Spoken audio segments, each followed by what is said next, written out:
Hey there, friendlies. How's up? So, welcome to the 13th of February episode of the world's third most spectacular live stream, where we talk about bevies, we talk about blades, we talk about bushcraft, and other closely related things. Before we go any further, let's just get the weekly housekeeping out of the way, which is the part where I start by saying, hey, can you hear me? And then I follow that up by saying, if you're watching us time shifted to tomorrow or next week or next month, I am eternally grateful to you for throwing your eyes at my content, even though you can't participate, in the side chat after the fact. If at any point tonight you kind of love this spectacular content, especially tonight since I don't have anything planned, then I invite you to throw me a smiley thumb. If at any point tonight you're kind of like, this sucks, dude, that's all right. The frowny thumb works just as well. And if you think it is worth helping support me and keeping the lights on around here, then I invite you to check out the, I'm looking for the join button. The join button right there. There you will see two tiers of membership, as well as what each tier gets you for your hard-earned folding cash. Excuse me. So without much further ado, let's get on with the evening. What do you think? Should we start with the beer pour? Somebody whose name I believe was Christy asked me on the Discord, not my Discord, because yes, Christy said, since today is Mardi Gras, or I guess, what would that be down there? Mardi Gras? Are you going to make a special cocktail for tonight? Now, I have no idea what Mardi Gras is, but I do remember I used to have a girlfriend from the Bronx, and she was all about Mardi Gras every year. But I don't remember what she told me anything about it. This sounds like a Louisiana thing, like a Nolans thing. But I do know that Mardi Gras means Fat Tuesday. I get the feeling this might be a Christian thing if you go back far enough.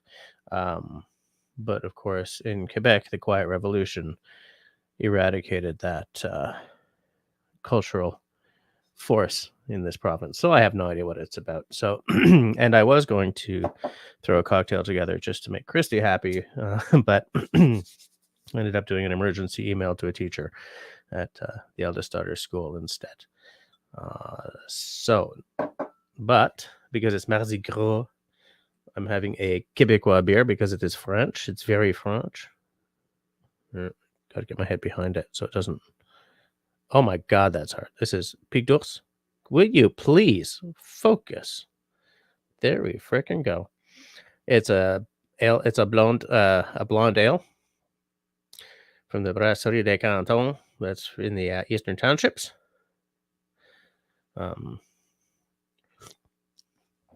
I've already bitched a bit about how, like, all these beers with these fabulous outdoorsy names, they're all like IPAs and stuff.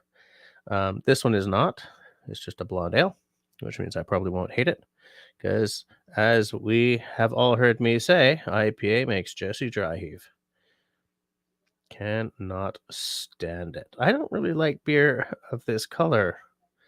But I do have a much better relationship with blonde ales than IPA. I mean, it's a nice color. It's a cabin, in keeping with last week's. It's funny how guys like David and somebody on the Discord is like, the cabin conversation has continued, and I love it. I really love it. One day I will have a cabin. All right, so I don't know if I've had this before. It's only 4.7% alcohol, so it's kind of a light beer. Wow, that's not quite a light beer, but anyways, it's organical. See, bio is French for organic, and so since it says des Cantons, that means it's probably from Boucherville. Okay, so it's just across the bridge from us on the South Shore. Let's give it a little sniffy sniff and then a tasty taste, shall we? Smells fresh and refreshing. What?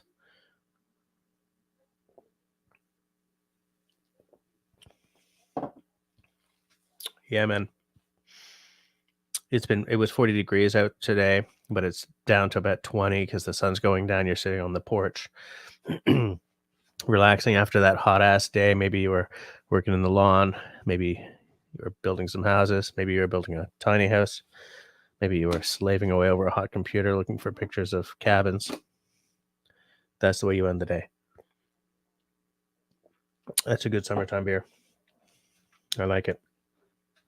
So I'm going to say that I got to see who this is hanging with us.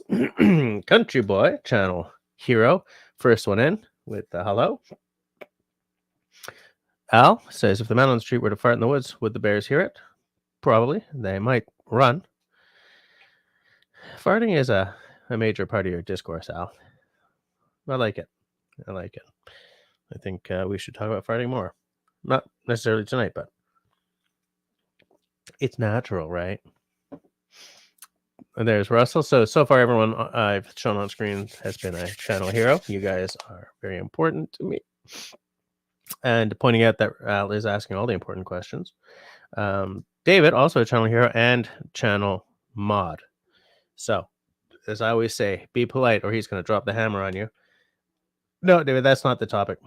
I did not have time for a topic this week. Christy popping in. Christy, also a channel hero. Look at all those channel heroes. It's like it's a members-only live stream.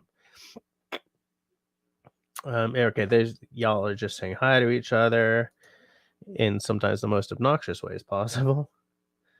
Hey, there's Destiny. How's it going, Destiny? How many quotables are we up to in your little book there at this point? Mark Davidson in the house. Mark is also a channel hero. I'm just checking something here. No, I'll check that later. Whoops. Destiny's, can you hear the drums, Fernando? That was at 9 o'clock, and I believe I was a minute or two late tonight. I was really dealing with a school emergency. Destiny says, gotta run and get the fromage before the live begins. Long live cheese. Yes, long live cheese. Hey, Russell's already in the green room. I'll let you pop in whenever you want. Hey, I know everybody was really waiting for me, so I thought I'd come like super early today. Okay. You look good, Jess. Yeah. Do I look like 51 and a half? No, I don't. You look great with hair, you know. You should try that more often. No, because with hair, it shows where I'm sort of losing it. Sort of losing it. I'm losing it. There's Grace. Hi, Grace. Nice to see you. There's Chris and Grace. And there's Marcus. Look at all these fine people showing up.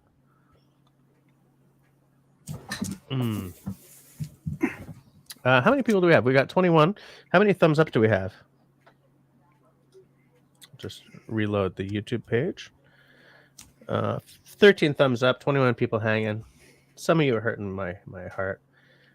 I was number 6. You were number 6? Nice. Yeah. You know what? I should probably thumbs up my own videos. Like my own lives. I just thought of that now. Excuse me while I cheat this before. No. Boom. Now I have. Now I have 14 thumbs up. Cliff is here. I think I'll arrive early tonight. How's it going, Cliff? Destiny pointing out that yes, I was being heard and seen. So for tonight's whiskey, I got something. You got something? I'll either do the King. I should have brought another blue out, or I'll do this Teeling Irish whiskey. This Teeling is terrific. Arg. It's a small batch Irish whiskey, just terrific, and it's affordable. It's fabulous and it's affordable. What you got? Well, I'm sure you've had this before, but this is new to me. Oh yeah, I have one of those in the back. So gonna try it. Like I said, it's new to me. It's only slightly more expensive than the Johnny Walker Black. And that has an age statement on it, and that is a single malt. Yes. Hopefully, though, it's got like all these things that I should experience. Like it's got the nose on here, the palate, the finish. So I'll just read this as I'm going through all that. Okay. Susie Q in the house, saying, hoping all is well. All is well. All is well with me. The eldest is just coming through a little bout of the COVID, so I've been working at home for the past couple of days and bringing her up snacks and stuff. Crap! I just thought of something. Russell, be funny for a minute. I was supposed to bring her up some Kleenex. Yeah, I'll be right back. Yeah, go. I'm gonna go back to.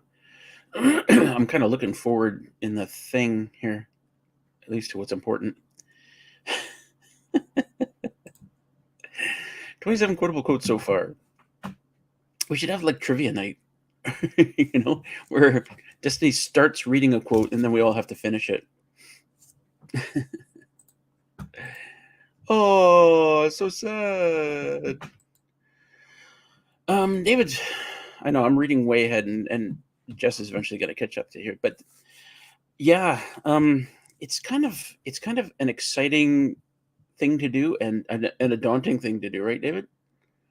Looking at wood stoves and wood stoves. So an insert, those are two very different things, right?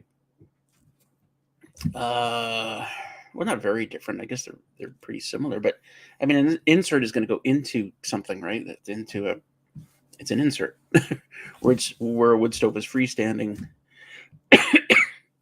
Which way are you leaning, David? I should go up to where it just left off in chat because, and I don't know where that was.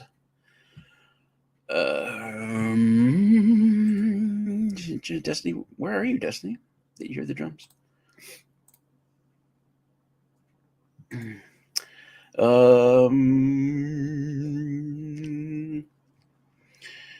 Oh, you was already past that. Let's see here. Marcus was away for a little bit. We didn't see him. I guess life. Was it life, right, Marcus? Just life. Good to see you back, buddy. Hi. Hi. I wasn't exactly sure where you were in chat, so I read stuff from far ahead, and then I went back and then read stuff. I don't know if I was funny at all. Just wanted to say hi to everyone who's. Oh, hey there, Chris's wife. How's it going, Jennifer? Did you sprint up the stairs? Yeah. I grabbed some Kleenex, ran it up to Camille, but I was like, this is the most unprofessional thing ever. So I ran. So Fat Tuesday. Tomorrow's Ash Wednesday. Okay, yeah. Oh wow, Valentine's and Ash Wednesday, same time. That's weird. Is that weird? It seems weird, but maybe it's not. Just sort of seeing. So who did you say hi to? Everyone. Everyone's here. I Jess King. How's it going? Hey Jess, how's it going? Just here for the coffee. Yeah, it's a whole different time of day for Jess than it is for us. Is it 12 hours or 13 hours? It's either 9 or 10 a.m. there. Yeah. Destiny says 27 quotable quotes so far. Okay. I shall endeavor to maybe not add to that tonight. I suggested that we do it like a trivia night where she starts a quote and then we try and finish it. Except I never know that I'm about to say something. Like, I don't know what any of the quotes are. I don't remember anything. Shawnee, how's it going? Okay. David has been researching wood stoves and wood stove inserts. Did not realize there were so many options. Yeah, David sent me a picture of something that I didn't even know existed.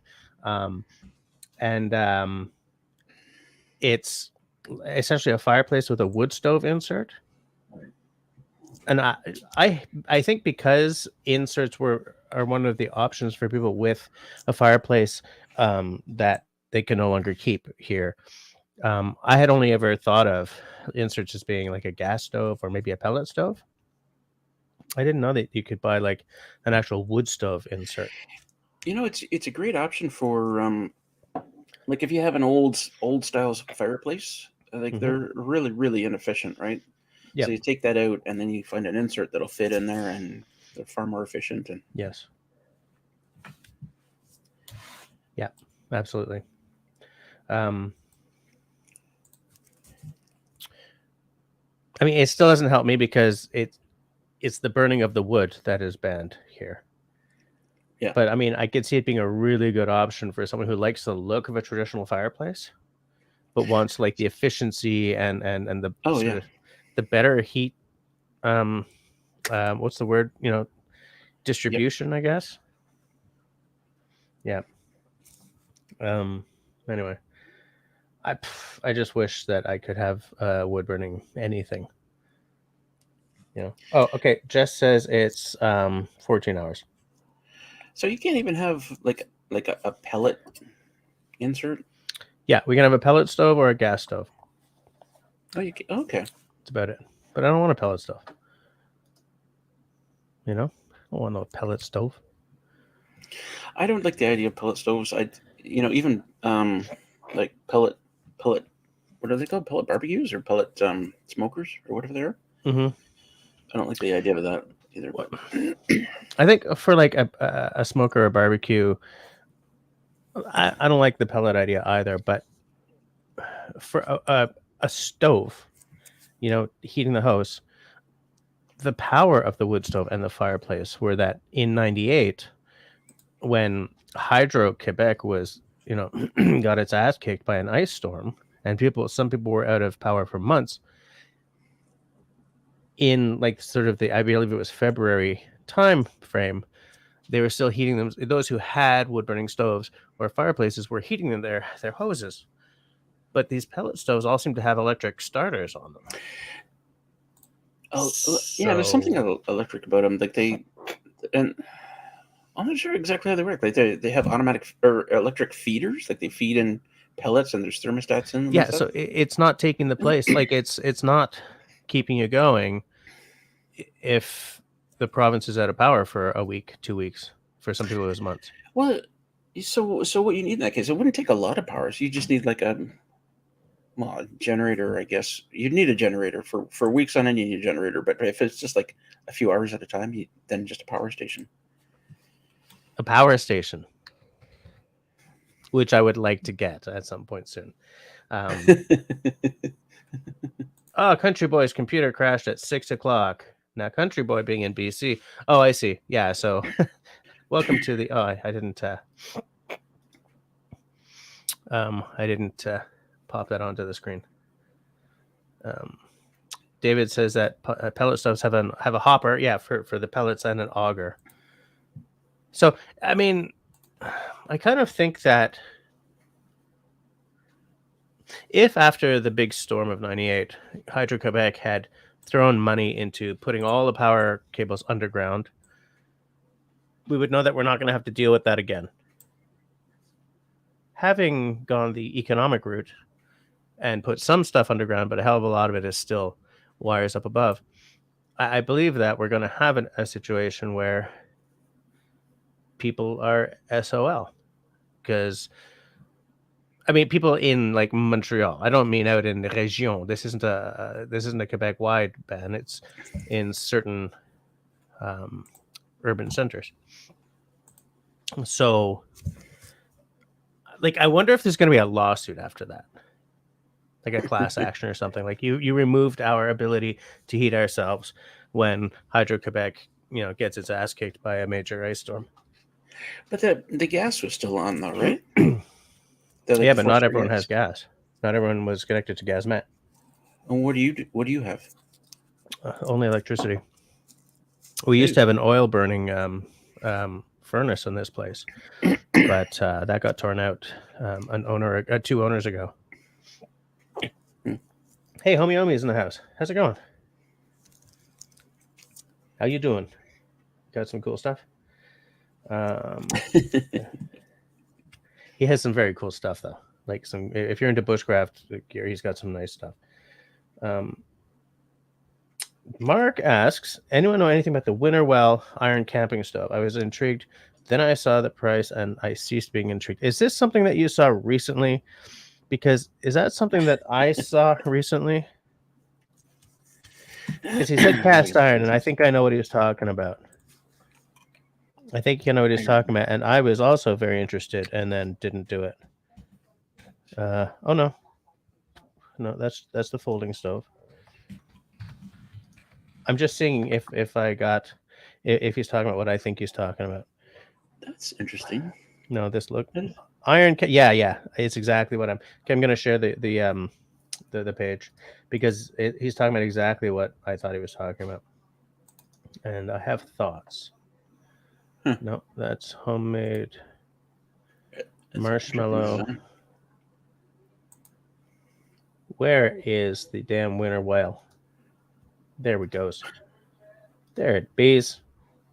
All right, so it's exactly what I think. I saw it on I don't know, like TikTok or some damn thing. So it's a cast iron stove, okay, that when you light it, like I'm into cast iron, and this thing looks like something that was like Victorian or steampunk or something. So when I saw this, I was like, oh my god, I need this. But it's, what is it, $200? Oh crap, 302 euros. Yeah.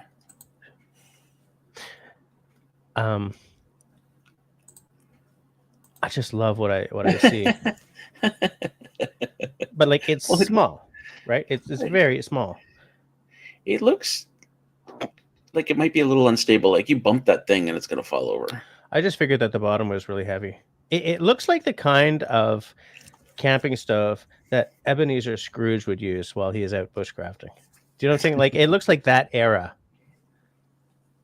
right? Look at that. That's a wick, right? So it's essentially, it's like a camp stove and a hurricane lantern had a redheaded stepchild or some, I don't know what the I'm mixing up my metaphors here, but anyways. But yeah, I'm with you, man. I think it looks fabulous. I had thought it was expensive and cheap and Chinese kind of, so I didn't really investigate it any further. But at 302 euros, and 24 euros for shipping. Hold on. Let me go to, okay, so it's German, I guess, because Germany is at the top of the list. Hold on. Let me go to Canada. Is this postal code here? 11. I'm just popping in a local-esque postal code here. Calculates the shipping. Wow. 62 euros shipping.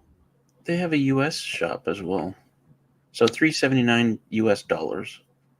So 400 Canadian. That's a lot for a camping stove. It's a lot more than 400 Canadian, actually. But oh, is it even more now? 410, 420? Well, no, well, $380 converted. I mean, 30%, right? So. Oh, is it? Oh, yeah. I haven't been paying attention because it's gonna be $500. Trying not to. Anyways, Mark, I love it. I love what I see, but I cannot spend that kind of money on that. Destiny is asking, what is the appeal of a pellet stove? I can actually explain this. I have no affection for the pellet stove. I don't want one. But like my dad changed, if I remember correctly, from a wood stove to a gas insert, for instance. Not everybody wants to deal with wood. Not everyone wants to chop and clean soot. And well, I mean, there's cleanup involved in a pellet stove or anything, but like there's ease of use there. It's just, it's not the old school magic of a wood stove or a fireplace that someone like me wants, and I have axes, right? Like I was visiting someone once who had the fireplace, but when it came time to, make kindling and tinder and all that, he used a chisel and a hammer to sort of shave pieces of wood off of a log. So, I mean, that's the kind of person for whom maybe they would prefer the ease of use of a pellet stove. you know. Yeah, Marcus saying that was exactly the stuff I'm talking about. I think I can see the appeal for barbecue or for smokers, because it's kind of you put in your temperature and then you kind of forget about it. Yeah, fire and forget. So really good for like long barbecues, like if you're doing ribs like the long way, or brisket, or an 11-hour brisket or something, like smoking it. Yeah. I'm gonna pour my dram. Yeah, and Jay is asking a very interesting question. And, I'm gonna. Jay, do you mind? Starting again. Do you mind if I actually pop that question out to the peeps? I'm going to engage with your audience. Start a Q&A. What? How does a Q&A work? Russell, have you ever done a Q&A? I don't use StreamYard. No, this is on YouTube.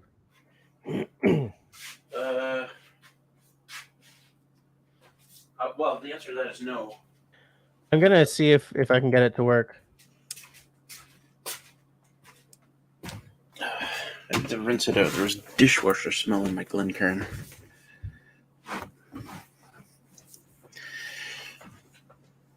I'm gonna try this QA. I've never done a QA before, so let's see, like, if that actually does anything.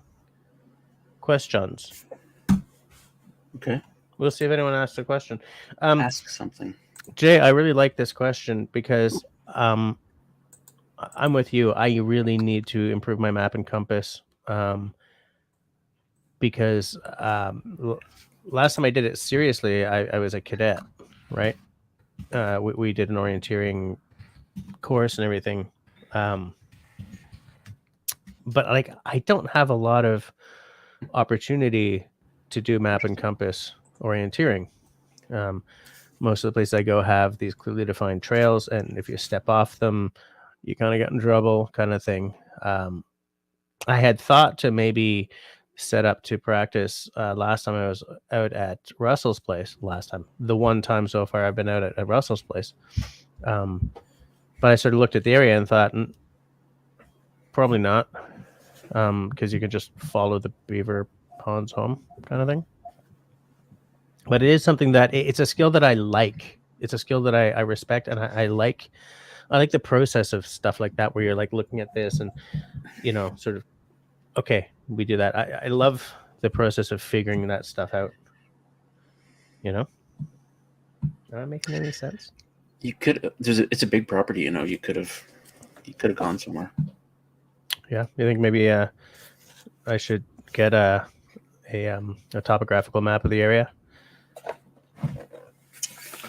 Something. Show up with a compass. Gonna get lost. All right, enjoy.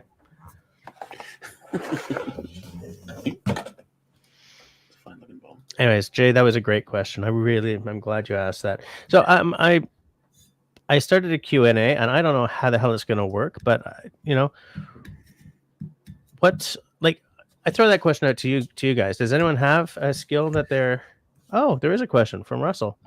Yeah. So how does this look? So Russell asks, what's the best way to sharpen a bushcraft knife? Several opinions on that. I myself have several opinions on that. What I think is the best way, if you have a bench, you're in your workshop, you're home from camping, bushcraft, outdoorsy trip, and you're just taking care of your gear. I soak up my stones.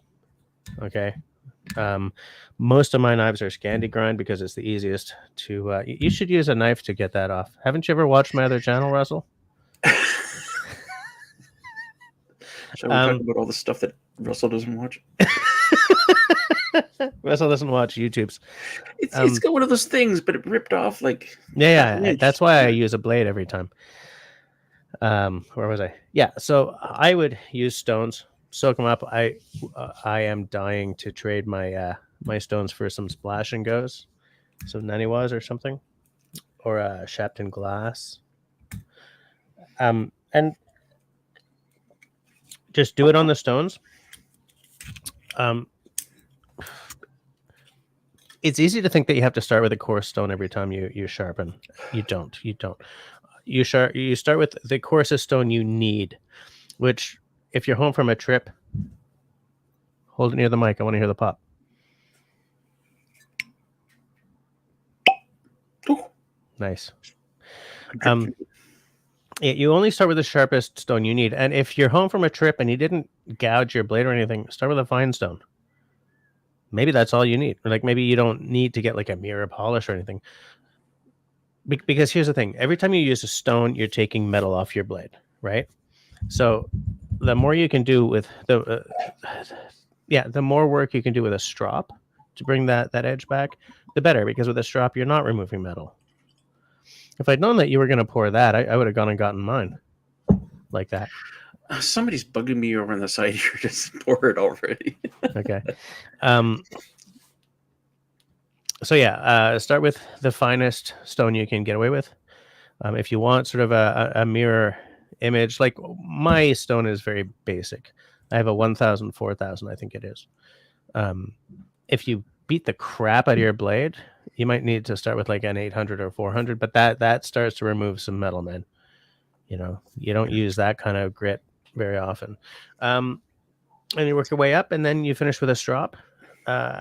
Another thing I have, which I usually use mostly for like chisels and stuff, is adhesive. It's measured in microns. It's a kind of like an emery paper kind of thing, except it's plastic, and I have it stuck onto some float glass. Because you can get up to very, very, very fine grits without spending a vast amount of money. Again, I think the strop is your secret weapon, though. And then oil it up if it's carbon steel. Wash and dry if it's stainless. I'm going to add something to that. Something that most people probably don't think about. And it's something I never thought about when I first started sharpening is, and I didn't realize that at the time because my eyesight was slowly, my near vision was slowly going bad. But it can help to have like a really good magnifying glass to get a really good look at your blade to see how it's doing. I never thought of that. But yeah, I think my eyesight is nowhere near what it was even a couple of years ago. So I think you might be right about that. I even have this thing here on my desk. Oh, hopefully I can find it. Where is it? Oh. I bought a 100-sided die. You did. Hasn't arrived yet, though, eh? My dice haven't arrived yet either. What? I just bought it today. Oh, where is it? Anyway, it's... But you were smart enough to buy off of Amazon. I was a dummy, and I bought from a small business, which, I like to support, but it takes a month for stuff to come sometimes. Actually, while Russ was looking for that, I will say that... so I like stones. I like that emery paper stuff, whatever it's called. But there's also this thing called... Bugger me. What's it called? What did you just say? Yeah, sorry. I shouldn't have said that. The Lansky system that a lot of you probably know. And that's really good, especially for kitchen knives and stuff. You can really easily scratch up your knife a bit, but it's quite easy. It's essentially... long stones on a rod. You stick it through a guide and just clamp your knife. That works really well in a pinch. It ends up being a lot less expensive than some really good stones. But yeah, very good. I'm really disappointed I can't find this because the more I think about it, the more I want to recommend this thing to people. What is it? It's this tiny little thing. Like it fits in the palm of my hand. It's like a portable magnifying glass, not a magnifying glass, but like a microscope almost. Oh, like you look through it and you can get like right close in on stuff. So like if you have a sliver, I use it all the time. If I get a sliver, I can go right in, and you can't tell, right? Because half the time you can't tell. You just know it hurts. Like where is it? How do I get to it? What's going on? Yeah. So I get right in there and I can see it and. Yeah. So it's good for that, and it's good for looking at the edge of a knife and seeing like, is it sharp, or am I going too much on one side, or my angle is off on one side, or is there a nick there that I can't see with my bald eye? Yeah, because once you get to like our ages, even the trick of looking along the edge of the blade, and if you see a spot where it's shining, then you got to sharpen that spot. Even that doesn't work if you can't see the damn edge of the blade, right? Right. Yeah, I never, and when it's first learning, and they're saying, okay, well, you kind of put the knife down until you don't see light anymore, and I'm like, what? I don't see anything, dude. I don't see anything but fuzz. Just a guess at this point. I would like to point out what Homie Omi says here. All I want to do is run away and make a cheeseburger. I love that. I also love that. I love that idea. I'll take one. Hey, I made one tonight. There's another Mike here. Hike with Mike in the house. How's it going? That's one of the things about living alone. If I want to have a hamburger, I have a hamburger. Just make a hamburger. Destiny is saying hi. Destiny likes Homie Omi's plan. I love the idea. What's this? Marcus says Warm Bun makes a cool mini tabletop smokeless fire pit. Really? I see that my Q&A is not going very far. I have 2 questions so far, and I posted one of them. Actually, that's because I posted a question instead of saying, have any questions? Ask them. So, but how did that question get posted? Like, how does it work? I clicked on it comes up in the chat with a little, would you like to ask a question? So you click on it. Okay. And then I can't find this thing. It's really going to bother me now. Okay. Destiny says that one skill she wants to improve on, starting a fire with an efficient fire starter, like the one Tara's Call was yakking about some time ago. What was Tara's Call talking about? Do you know who Tara's Call is? I've never heard of this person, but what does that even mean? Starting a fire with an efficient fire starter. So like a lighter is pretty efficient? Like what? Or maybe a fire piston? One thing I would love to learn how to do. I know how to do it in theory, but that would be making a fire, a bow drill or a bow. A bow drill, yeah. Bow drill. Yeah, I even carved up a bow drill set, but I'm terrible at it. I should do a video of me trying to start a fire with a bow drill at one point. Sure. It's one of those things. The beauty of it is that well, I guess you need a knife. I was gonna say you don't need anything, but you need a knife. You need a knife and a shoelace. Well, this is gonna bug me. Ike is not a tech or GPS guy. He relies on compass, maps, most importantly, unique landmarks to keep sight lines. Yeah, absolutely. You're never gonna call him Mike, are you? Did I call him Hike again? Yeah. Oh, God. Mike, sorry. Marcus, how many here would ever consider or think they could do the whole Naked and Afraid show? I would not, and I'll tell you why. I would be way too embarrassed at the current physique level that I have. I don't know anything about the show. Body image issues here. I don't know anything about the show. It's one of those, they throw 2 people, wearing like with nothing on into the forest, and they have to survive for as long as possible. Yeah, what time of year? It's usually like tropical in summer. Like they haven't thrown anyone into like, Denali in February or anything like that. That would be an amazing show, though. The man on the street, Al, is asking if we should discuss the great NH migration. I don't know what that means. New Hampshire migration? Apparently, I'm going to visit him sometime.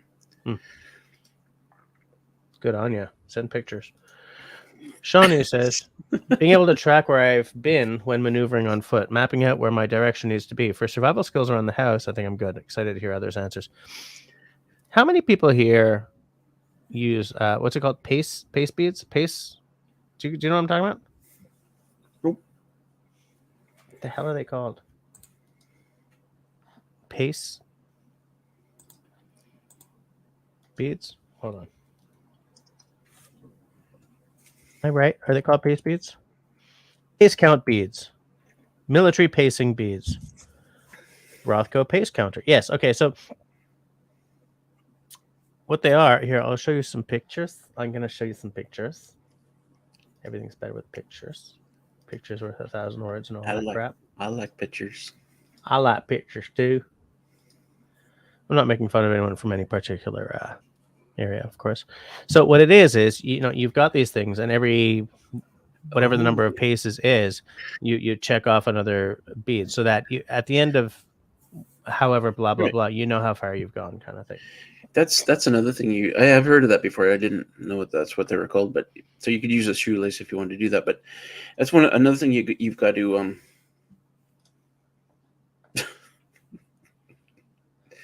What are you doing, Jess? That's another thing you got to practice, right? Yeah. So you get a good feel for how far, say, 100 meters is, Mm-hmm. so that you know how far you've gone. Yeah. I like what Destiny says here. Oh, so we have a naked and afraid is for people who know what they're doing. My hat's off to them. I need a help in there, but just in case. On one of the episodes I saw once, I think I won't ever blah, blah. Hey, nice. Try again. I think the only episode. I think the only episode. I don't even know where I was going with that now. One of the possibly 2 or 3 episodes I've ever seen. There was one guy there who was like, I'm probably the world's foremost not bow drill, but hand drill specialist, blah, blah, blah, blah, blah. This guy tapped out before his partner did. He couldn't get a damn fire started, and he was coming up with all these BS reasons why. It's like, I got to do it for my family. Fact is, he talked big, but he couldn't pull it off, and so he was endangering his partner. So she didn't last long after that because she was suddenly alone.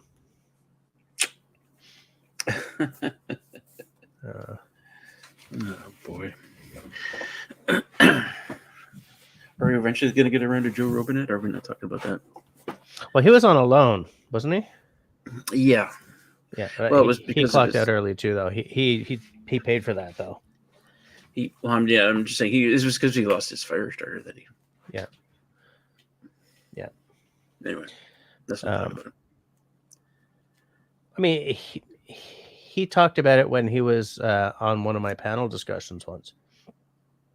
He said that it adversely affected the numbers on his YouTube channel for a while there, because that's what he ended up being known for. Mm-hmm. And so he had a hard time with that after that.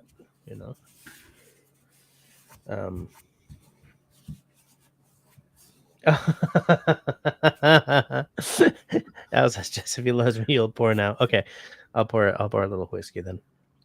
That was like more than 10 minutes ago. I'm late. Sorry. Is he still here? Anyway, I poured mine around 9:30. So, Homie says he chipped the edge on his new scanning knife on the first feather stick. Crap. I mean, the good news is you can fix that with a little ingenuity. All right, I'm pouring now. How did you do that, homie? Oh my crap. That's not that bad. Al, what are you drinking tonight? I know what Al's drinking tonight. He's drinking the King.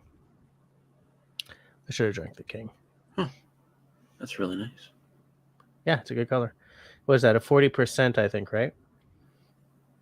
I don't really look at percentages. I need my stronger glasses to see that. I'm guaranteeing it's a 40, maybe a 43. I think it's 40. Okay, I'll take your word for it. If you really want to know, I'll grab my other glasses. There are more questions popping in. Okay, hold on. One question from Hike is, what is your favorite Canadian band? My all-time favorite Canadian band was probably Spirit of the West. Absolutely. Really? Really, Jess?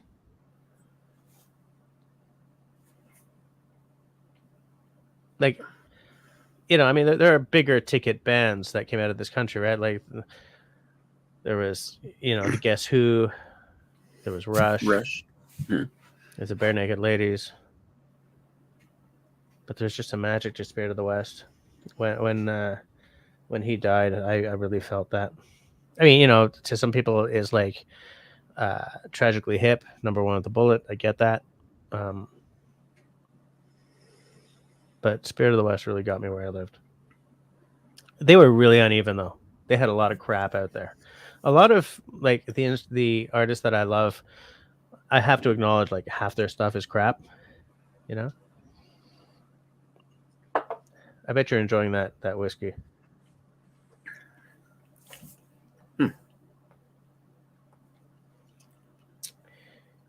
Hold on a second. Oh, okay. Hold on. So yeah, Mike. Yeah, it's probably Spirit of the West. It's hard to say, you know, like because well, it's because I'm thinking of other bands now, right? I mean, I'm not going to pop out like, "Hey, Parachute Club" or anything like that, but I mean,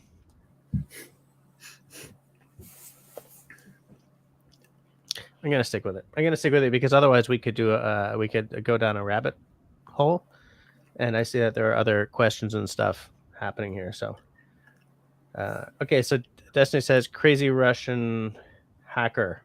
He had a super easy fire start on one of his vids. I'm gonna look him up. Crazy Russian hacker on YouTube. J'imagine. Oh, Crazy Russian. Crazy Russian. Crazy Russian hacker. I found the channel. I will look for the fire starting after this live stream. So, Shawnee says, survival skill. I need lots of practice coming up with food. I'm terrible at foraging, so I'm with you. And that's not the kind of thing I want to teach myself. Like for foraging, I really want to have an expert show me what to do. Get mushrooms? No, I will look at books, but I'm not picking a mushroom out in the wild. It's a bullet. Wait, no, it's not. Howdy. And of course, Jimmy is driving. You know what I'd like to do in my case is like get somebody to come to my property and we'll walk around, you know, identifying mushrooms. Yeah. Identify stuff that you can just pick on your own land. That's a great idea. Absolutely. Yeah. David says, I hate reality TV. I think Survivor just ruined things. I agree. That show was garbage. That's a hot mess disguised as a TV show, you know. I watched the first season. I thought the first season was entertaining because it was the first time going through it, and there weren't like a million like shows around. Yeah, I get that. Well, it's just like I like the first season of. Everybody's gonna hate this, but I like the first season of. Oh my God! Whatever Trump's show was, I can't remember the name now. The Apprentice. The Apprentice, yeah. Never seen it. Wanted to kill half the people on it, but. Grace Martin says, "I've heard of paste feeds, but never used them. I haven't used them either. I've read a lot. I've read a fair amount about them, but I've never actually used any." Yeah, I love it. Grace made the same connection I did at first. Kind of like a rosary for hikers, yeah. And then when you're lost, it's your Hail Mary to get back. I always start praying. Yeah. I wish I had that so-called innate ability to know which way is north or east or whatever when out in the woods. Now that is a talent. There are a lot of ways to overcome that that lack of knowledge, for sure. And I don't think I have an innate knowledge of which way is north, west, south, or east either. Like I know in Montreal because I know where. Like you get a feel for where you live. Like Russell probably knows exactly where north is on his property, but like if you dropped one of us into completely well, I don't know. You might know Russell, but I like drop me to somewhere that I don't know anything. It might take me a little while to figure it out. And, like, put a stick in the ground or something. I got turned around one day. I was hiking north of my property, the property north of me, and in unfamiliar surroundings, and it was a really heavy cloud day, so I couldn't. The sun wasn't there. If the sun is out, well, that's easy, right? Yeah. But it was really heavy cloud, and I got turned around like 3 or 4 times, and I didn't know which way it was which. Yikes! So yeah, it can happen. That's not stressful at all, right? It was super stressful because it was starting to get dark, Yeah. and I was using my phone, the GPS on my phone, but it was showing like 4% battery, and then 3%, and then 2%. Yikes. I was like, I was looking for a spot to lie down. Yeah. Christy's doing the God's good work, telling everyone to hit that thumbs up. I back that message. We're at what, 23 thumbs up right now, and 25 people watching. That's all right. We're getting pretty close to 100%. If you've ever tried to start a fire in BC's rainforest, it's almost understandable why Robinette bailed after losing his fur rod. Yeah, no. In that area, I would bail too. Forget it. Because you're not. Yeah, I would have bailed as well. No judgment on my part. And what season was it when someone, I don't remember her name, but like she was chopping wood and like holding it like this and sort of cut herself with the axe? What season was that? Anyone remember? Nope. Did she bail after that? Yeah. How bad was it? I don't remember. I wonder if they put sutures in the med kits that are given. I hope so. Hold on. Christy is saying, yeah, he's been MIA for like a month now too. Who is he talking to? Oh, Robinette. Well, he's busy, right? Like he was, I think he was developing a TV show, or he was on something like that at one point, or like there's a lot going on in his life. He hasn't been putting a lot of stuff up lately. I wonder if he's starting to burn out. A lot of YouTubers are stepping away right now. Like a lot of guys are like either taking a break or changing it up a little bit. So I wonder if he's thinking of doing the same. A single malt is whiskey, but not with an E. So you're right. He ain't drinking whiskey. He's drinking whiskey. Yeah, it does say single malt Scotch whiskey on the. Whoa, that was a close up. It does say whiskey on there, but yeah, you're right. And because it's Scotch, well, because it's not American or Irish, whiskey is spelled properly.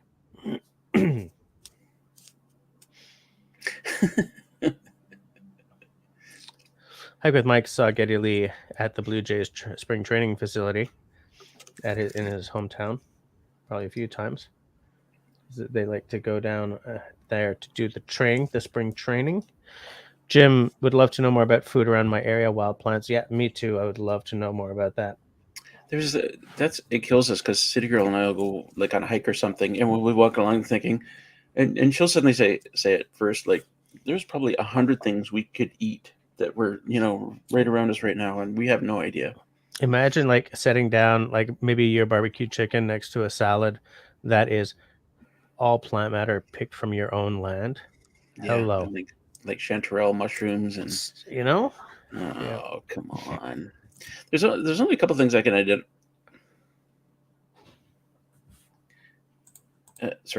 There's only a couple of things I could identify that for sure that I know are edible. Yeah. I want to get back to the questions. Homie Omi asks, why don't I see more torches in bushcraft kits, like high-end torch lighters? Bought one for my kit. What are your thoughts? Is anything more than a big cheating? Okay, are you talking about flashlights? Or I thought lighters?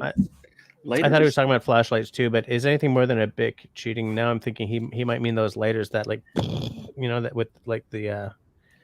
I don't think it's cheating. Listen, if it's in your, I got to be careful how I say this because I always have a Bic in my kit, but that's my emergency fire lighter, right? Because I'm not in a survival situation, right, homie? I'm out there to enjoy being out there, to commune with nature, or whatever, however you want to, forest bathe, or however you want to say it. I'm out there to enjoy myself, and part of enjoying myself is starting a fire in using the most primitive way that I'm comfortable using, which for me is flint and steel. My favorite ferro rod is a pretty close second these days. But like storm matches, big lighter, all that stuff, that's pretty far down the list. But if you're in the rain, and you can't get the damn fire lit. Oh, I have one of those too. I use it for creme brulee, and if I'm doing a smoked cocktail, I I have tell a you what, cedar board when that I burn. when there's actually butane in this, it's fantastic. It doesn't matter what the weather is, you get this big flame out of here. Yeah, you're getting a fire starter. Yeah, I One of don't these use things, that for fire starting, but but that's a I, kitchen I'm torch. not Yeah. putting it in my bag or anything. But it's great for lighting like fires in the wood stove too. Yeah. But homie, I don't. There are so many people in the bushcraft community who are gatekeeping, and I have been one of those in the past. But I'm really trying not to. If you get a fire lit, and you're sitting there all night and enjoying a fire, win, right? To me, starting the fire with the flint and steel or whatever, it's part of the fun, but it's not for everyone. For some people, it's having the fire lit. One thing that I am unmoving on, one thing that I am an immovable object on is you respect the fire. And I was on the wrong side again. Wait, no. Now I'm on the What? wrong side. What are you doing, Russell? What? It's good. You're good. This is good? This is why you want it? Okay. Yeah. Let me start again. One thing that my philosophy is an immovable object about is respect the fire. And I say this as someone who so I have some cousins and they have a fire pit at the back, and they're the type that when the fire starts to sort of die down, they squirt more fire starter onto it to get it to flame up again, rather than knowing how a fire works.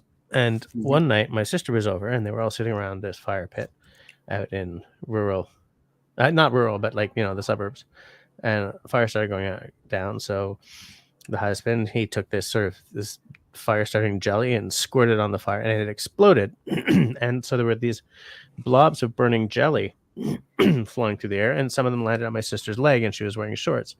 So next thing you know, she's running around the yard and screaming, because that's how she deals with stuff like that. Being chased by my cousin with a gardening hose with water coming out of it. And she's got these little scars on her legs from that. And it's because not everyone who has a fire pit, respects fire. Yeah, if the fire goes down, you don't throw lighter fluid onto it, especially because if the flames go up the stream into the thing, you're in for a pound of hell, a world of hurt, is what I tried to say. But it's just, if you respect the fire, you lessen your chances of burning somebody. That's where it is.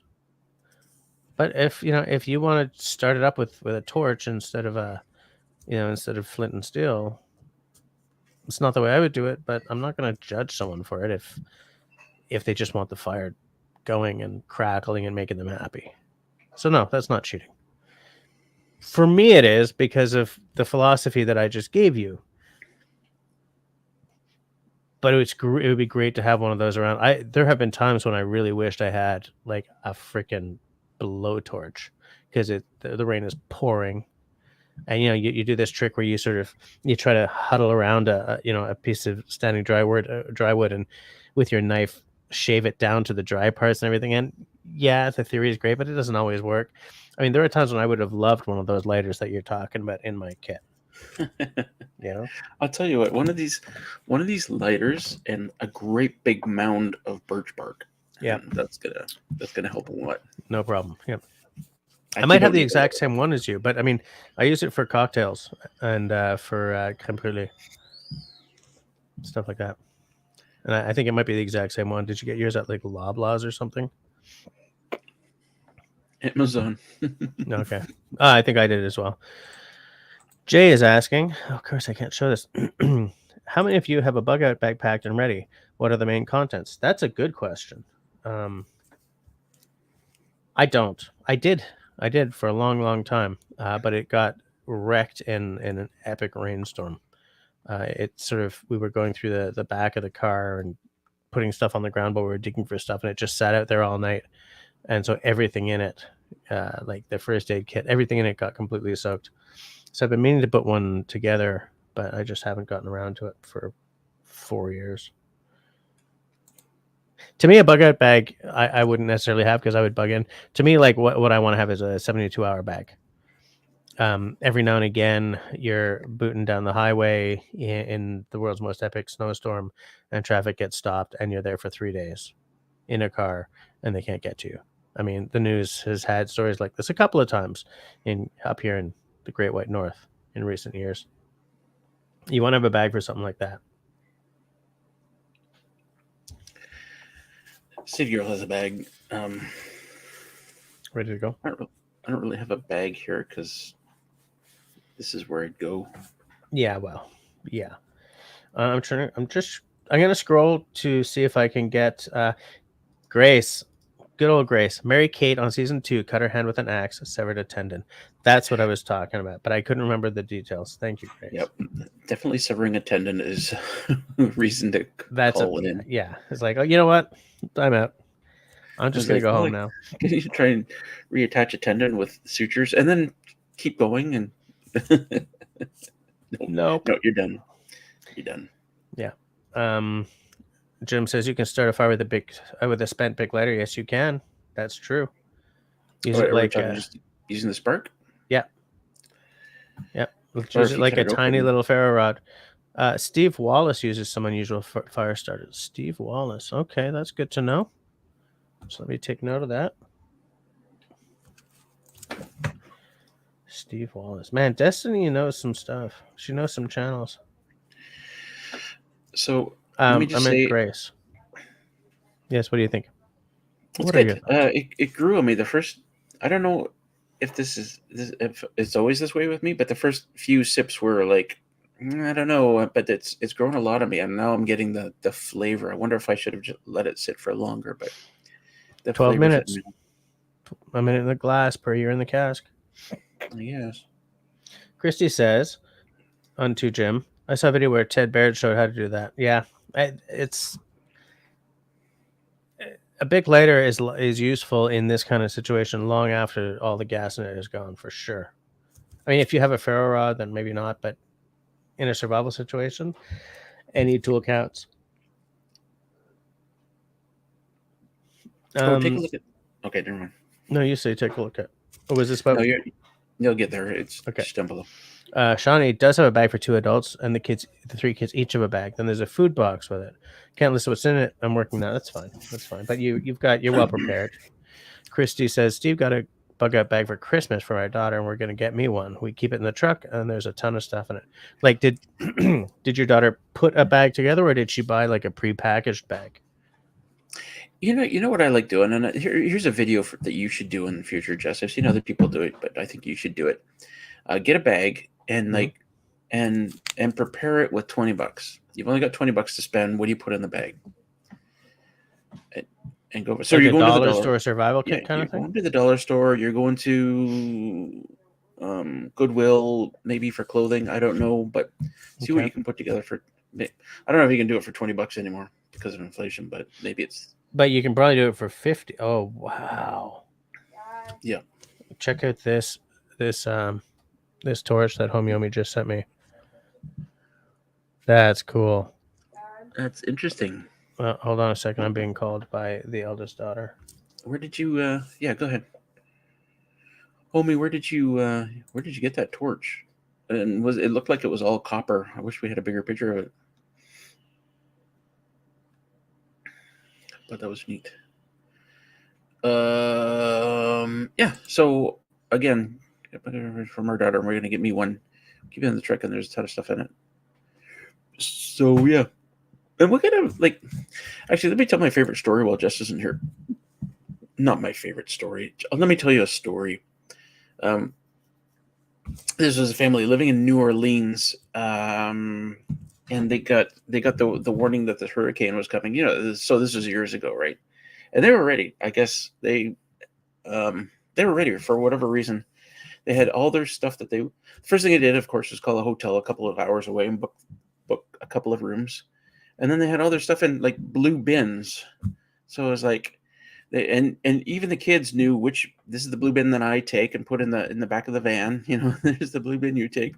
This kid grabs the cat. This kid grabs the cat food and the litter box.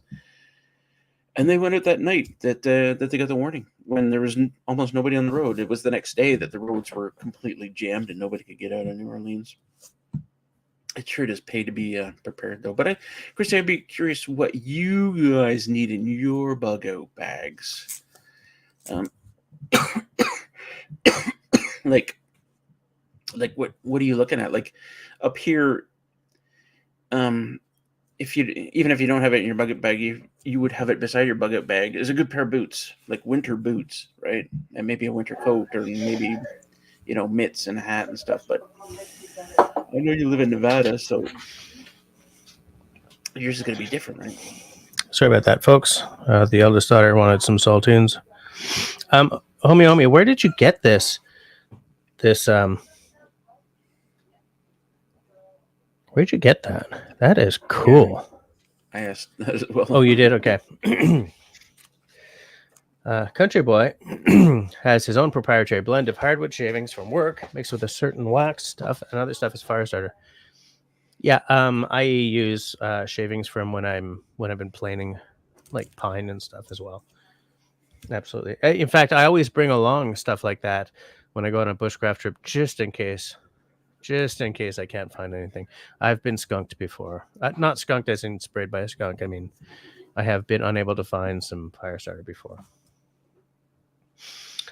David says, Hydro One. Have you already talked about this, Russell? No. Hydro One website has an excellent 72-hour preparedness list and video focused around an extended power outage. That's not a bad idea. I know the Red Cross sells a 72-hour backpack, and they also have like a list of stuff you should have in a 72-hour bag.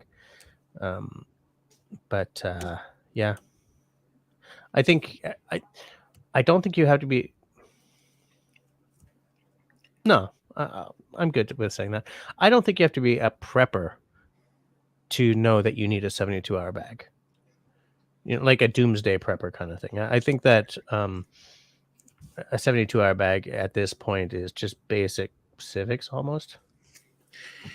Is there? I don't know about other places in the world, but is there anybody, say, in Ontario who hasn't lived through some kind of outage and who hasn't used that as a learning lesson to prepare for, that in the future? I mean, God knows we sure have here in Quebec, which is why it's embarrassing that my bag, that I haven't like redone my bag in like 4 years. But you have a generator now, right? Me? No. You don't have a generator? Mm-mm. Not yet. I've been thinking about it, but I don't have one yet. Good Lord, Jess. Al's idea of bugging out is a little more sort of Left 4 Dead 2 than mine. Oops, I don't know what that. Christy says, "Yep, we would just hook up to our trailer and go, but I do need to purchase a generator just in case." I got a buddy with a 31-foot sailboat, and part of that is because he does love the finer things in life. Because sailing is fabulous, but part of it is also that, like, at the back of his mind is, if everything goes to hell, just let's slip the line and sayonara. Oh, Homie says, Amazon, look up brass torch is like $45 US. Okay. I'm looking. Are you finding? I'm not quite finding what I expected to find, actually. Sean in Alaska. Hi, Sean. I didn't know you were hanging with us. Spending most of my life spending most of my adult life in a forest setting, I always have a go-to bag in case of fires. House set of power outage emergency stuff too. Yeah, that makes a lot of sense. A lot of sense, Sean.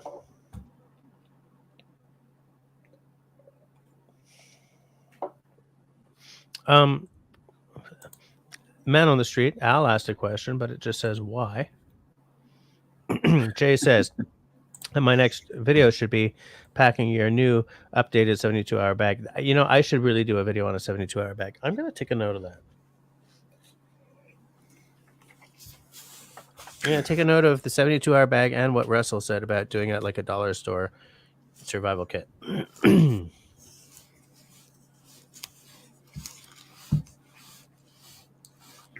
Yeah.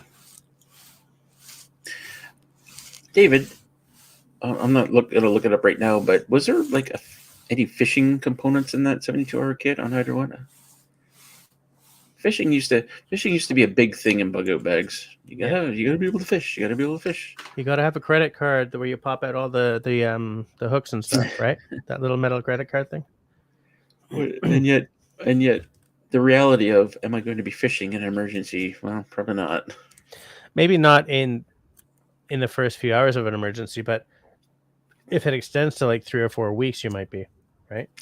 It's really situational. Yeah, exactly. Absolutely. Like in David's case, fishing would make a lot of sense because, yeah, well, he's got fishing stuff in his house. He's got a couple of boats. He's got fishing stuff. He's got a lake. For me, fishing stuff makes less sense for 2 reasons: no lake and fish allergies. Do you have a location to go to? Maybe. The thing is, I think that if a major event happens, the last thing you want to do is run for a bridge, right? Bottlenecking people, just trying to get off and blah, blah, blah. And Montreal is an island. Right. I mean, we have sturgeon in the Lachine Canal. I mean, there are fish around here. There's a lot of fish, but I don't know.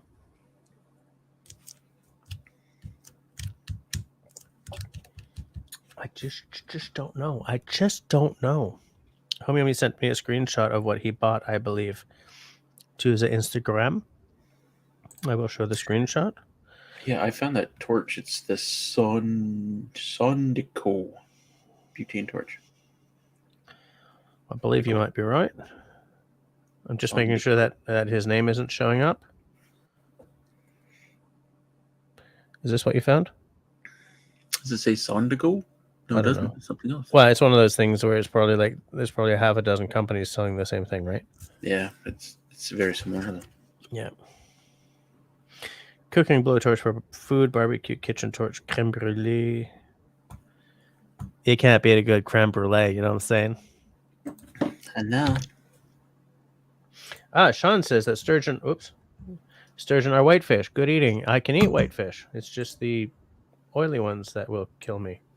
Hey, Austin's here. Some of my coolest episodes are when Austin's actually been on screen and talking about some stuff. He's a little bit like Honey Bear in that he's got a really cool kind of hands-on approach to certain things, and he's got like some tools and stuff going on.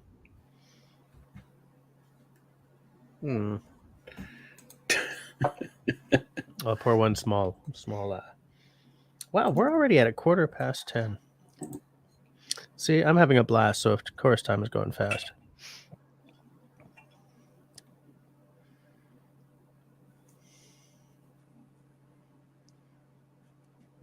That's big. It's fine.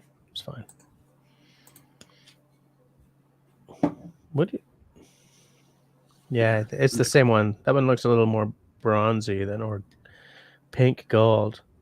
But yeah, it's the same thing.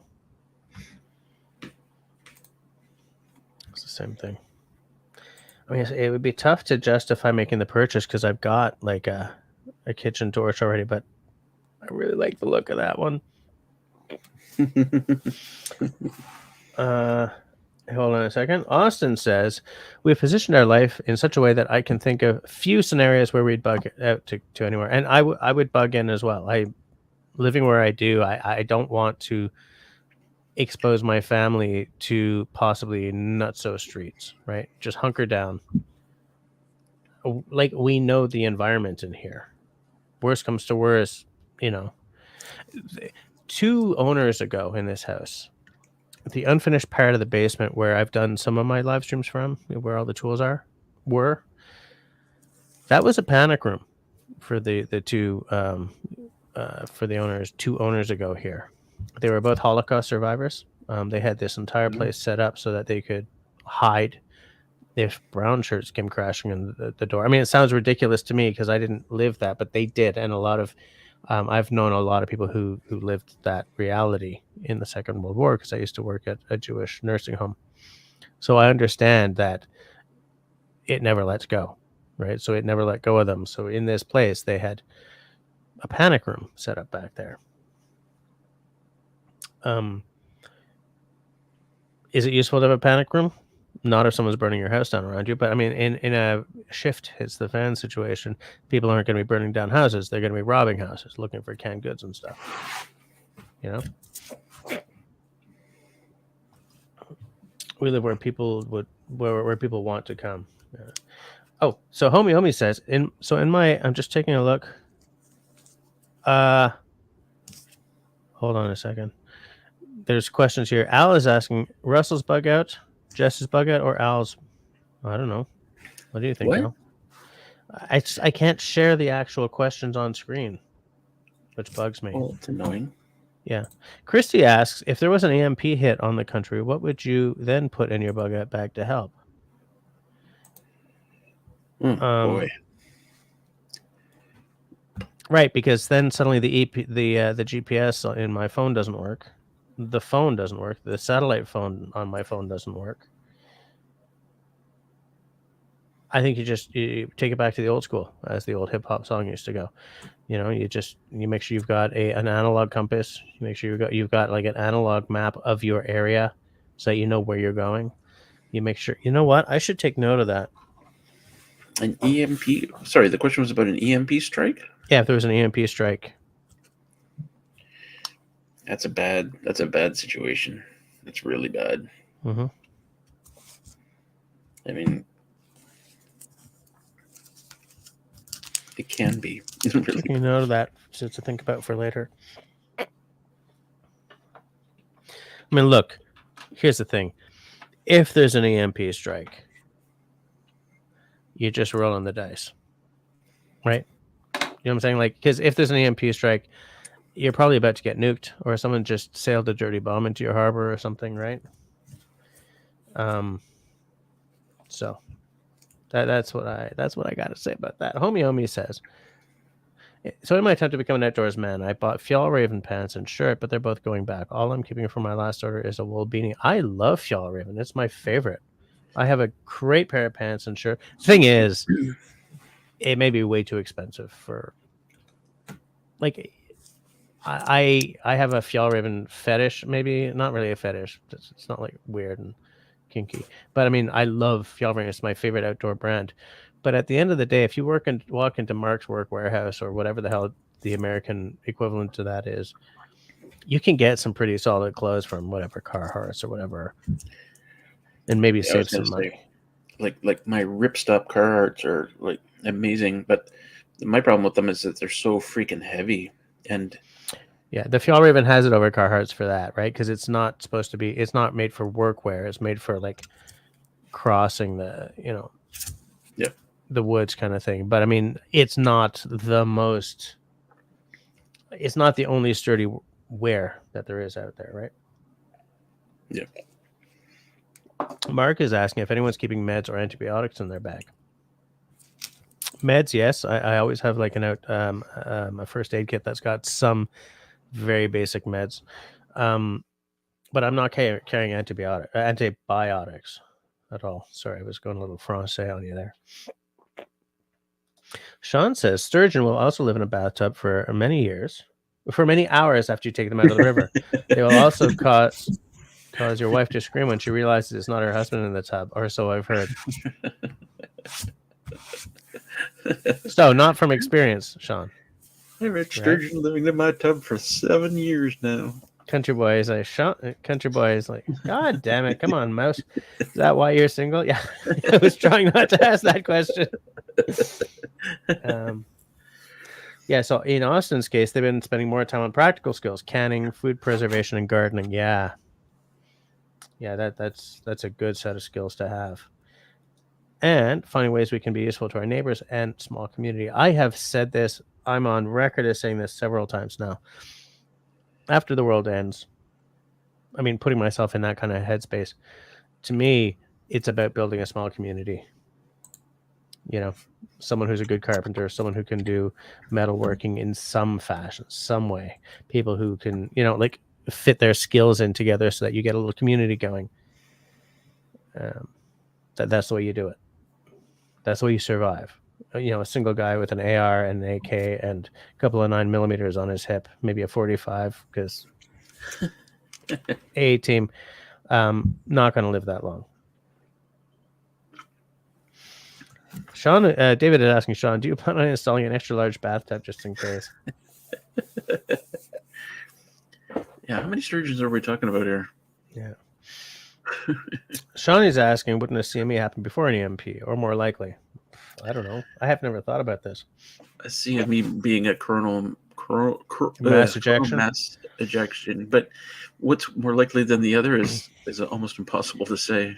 Right now, in 2024, it's impossible to say. Absolutely. Hey, look. I mean, if you think governments haven't developed their own EMP, attacks, then absolutely. Up north of 60 in the house. How's it going, Mister? Nice to see you. The effects would be very different, though, between a CME and an EMP. Yeah. Yeah. How's the weather up there? Up Dave. North of 60. Hey, Dave. Because, I mean, it's been a really weird winter around here. So I'm wondering, up around where Dave lives, if it's been kind of weird or not. I know. Good question. What's that guy's name? I think he's from Newfoundland, but he's got kind of a French-Canadian name. And his name I remember all the time, except when I've had 2 scotches. Dave, do you know him? Like, he's got like a wall tent up north as well. And I mean, it looks like things are really cold for him. But what the hell's his name? How did I go and forget his name? Never mind. That's embarrassing. We'll just keep on moving. David found out today that their house insurance would protect their electronics and appliances against the power surge. Wonder if it would cover an EMP. I think if somebody hit the country if somebody hit your area with an EMP, your insurance is the last thing you have to worry about.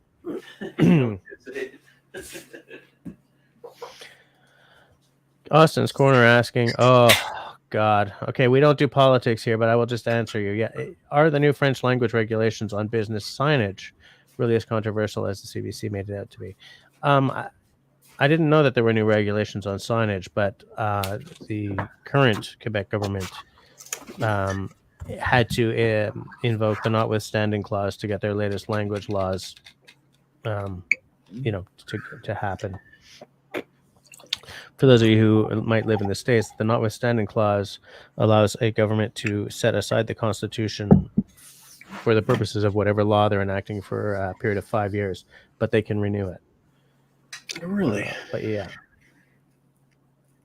And right now, there are 3 provinces that have enacted the notwithstanding clause. Ontario, Quebec, and Alberta, I believe. Jim is asking, I've always kept country maps for my state under the back seat. County maps in case every electronic device fails. I just want to get back into orienteering with a map and compass to enjoy the old skills. It's just you can't find anywhere to do that around Montreal. Like unless you find a sand pit out in Rigaud or something, because everywhere you can go here, it's like, don't step off the path, please. Right? It's not like you can get like a topographic map of the blood vein or something where I live and just sort of march off into the woods and hope to hell your skills are good. That's a great idea anyway, Jim, is to have like the old school maps. Like even road maps, like he's saying, yeah, absolutely, because what if the GPS isn't working? I would be lost. Yeah. And that didn't used to be true of me. But nowadays, if I'm going to be honest about it, I would be lost.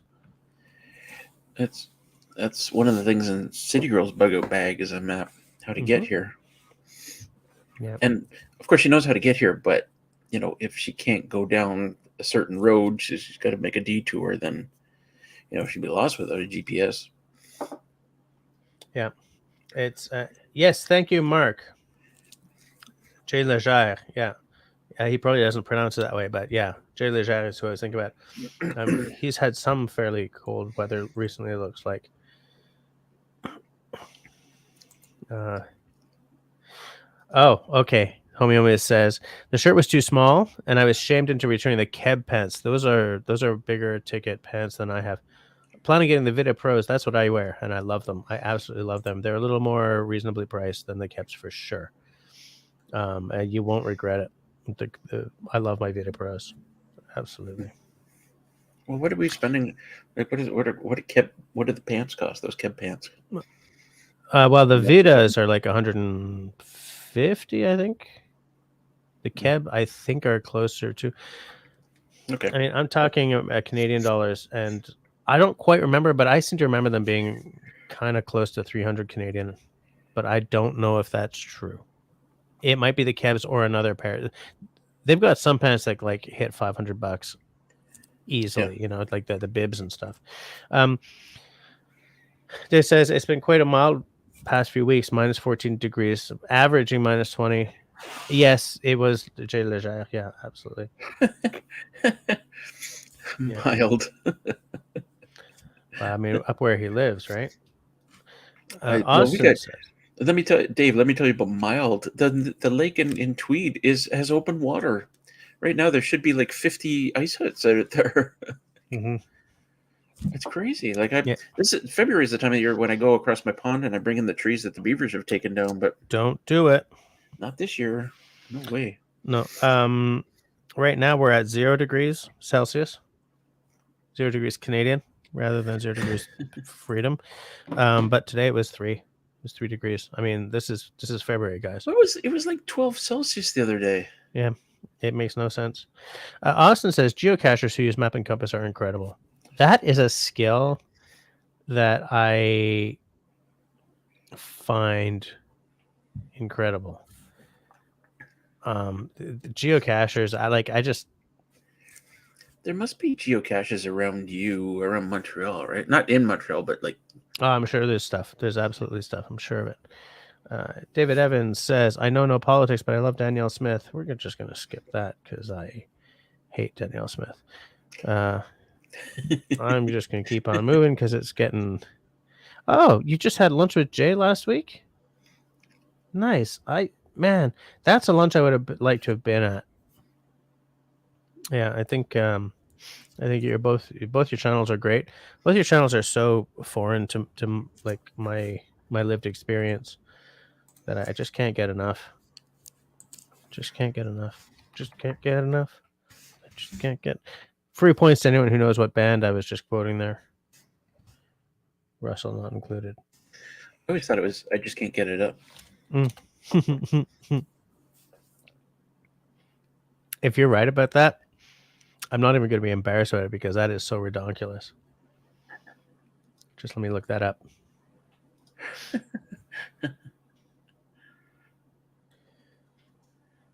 Yeah, that second whiskey was way bigger than I was planning to.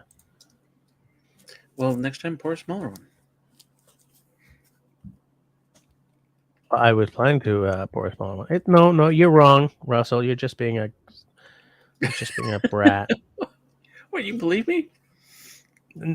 No, but I had to double check it because I've been wrong before. I'm like, oh, I mean, God. That's the way I always sing it.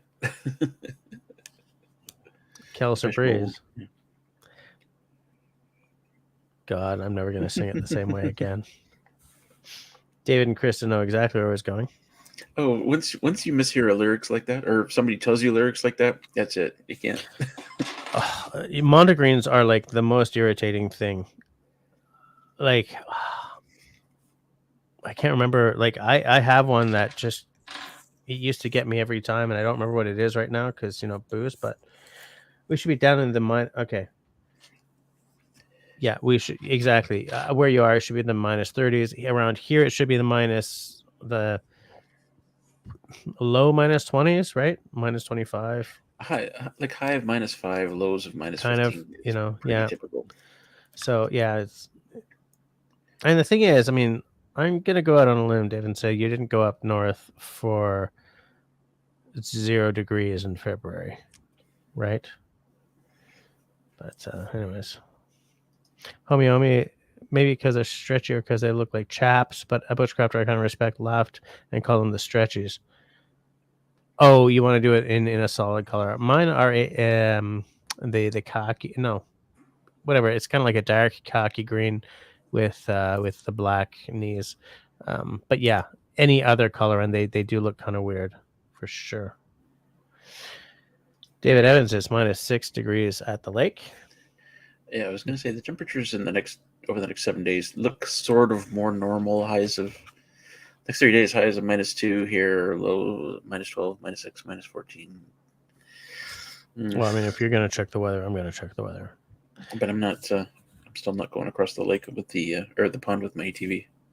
No, because it needs to be cold for a long time, like a good. Yeah, well, that's why I said February usually we're good. March gets a little iffy. But... Yeah, I can see that for sure. So it's -3 right now, low of -5, high of 2 today, right? So this is not February weather. I mean, it's going down to like -9, blah blah blah over the next day, but this is not what I'm used to in February. I'm used to being like cold, you know? Yeah. Cold. Yeah. Get you. Feel you. Right. I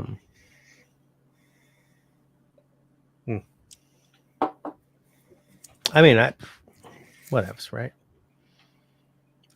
Whatevs.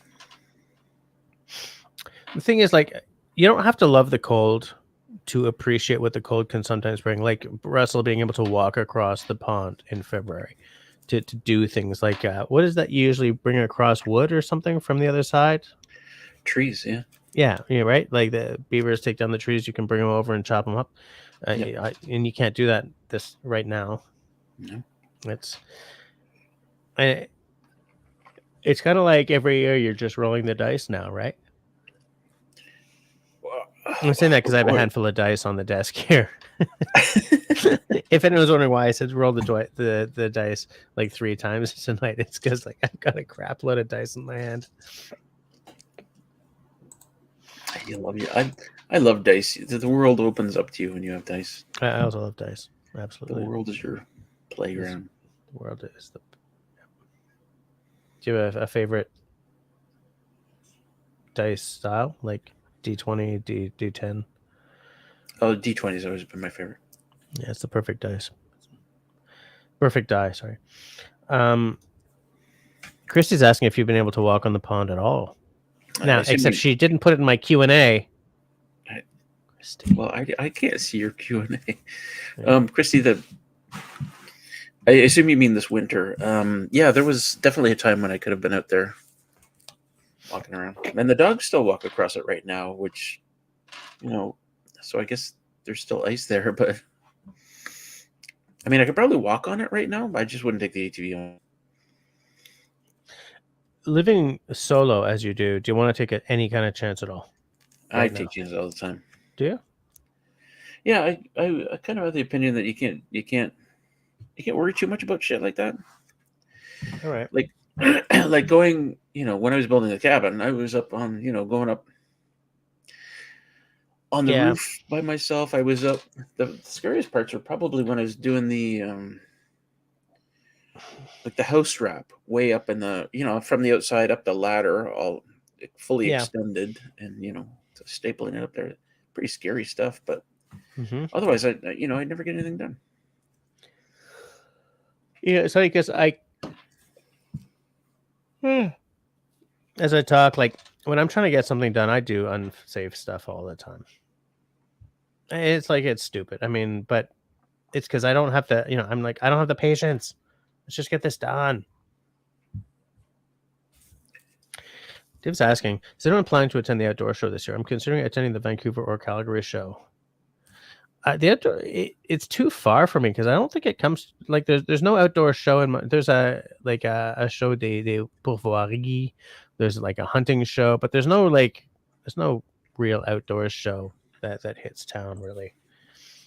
I keep wanting to hit up like Ontario or something one year. One year I'm going to do it. I'm going to go. I want to meet other outdoors YouTubers aside from, like, I've met two, 1.5, because Dave is not putting videos out anymore. But I've met Russell. That's the extent of the outdoor YouTubers I've actually met in person. So it looks like there's one in Toronto, but Mm-hmm. I don't know. I've never even heard of it before. So Really? Yeah. I've been wanting to go for years. Absolute years. Homie sent me a pic of the trousers. They don't. The thing is, I mean, they're nice. They're nice, but they're expensive. That's the thing. I'd wear those. I have no problem with that color scheme. I can see where they. I saw an episode of somebody, like an outdoorsy, but more entertainment than actual. Bear Grylls. He does this thing where he takes famous people on like a survival weekend, and it's I think it's always Fjellraven. And one episode they were wearing the orange and black ones, and they just looked like prisoners to me, like like science fiction prisoners or something. So I didn't like that. I didn't like that at all. But I can't afford the kebs. Homie, I just can't. Yeah, there's a show in Montreal, March 23rd to 24th. I don't believe it. Believe it. I absolutely don't believe it. Believe it. How did I not? Oops. Well, the one in Toronto's coming up fast. I don't know. I'd go if I get to talk. Am I playing that weekend? I don't think I'm playing that weekend. Can I talk? Can I do a talk? Well, I mean, you can talk on the grounds. I got it. Okay. March 23rd to 24th. At the Palais de Goncourt? I have that page open. I'm going to take a look at that. Yeah. I did not know that. I don't even check it because I just assume. But you know what they say about making an assumption? You make an ass out of you an umption. So thank you for embarrassing me in front of all my viewers, Dave. I like to think I helped.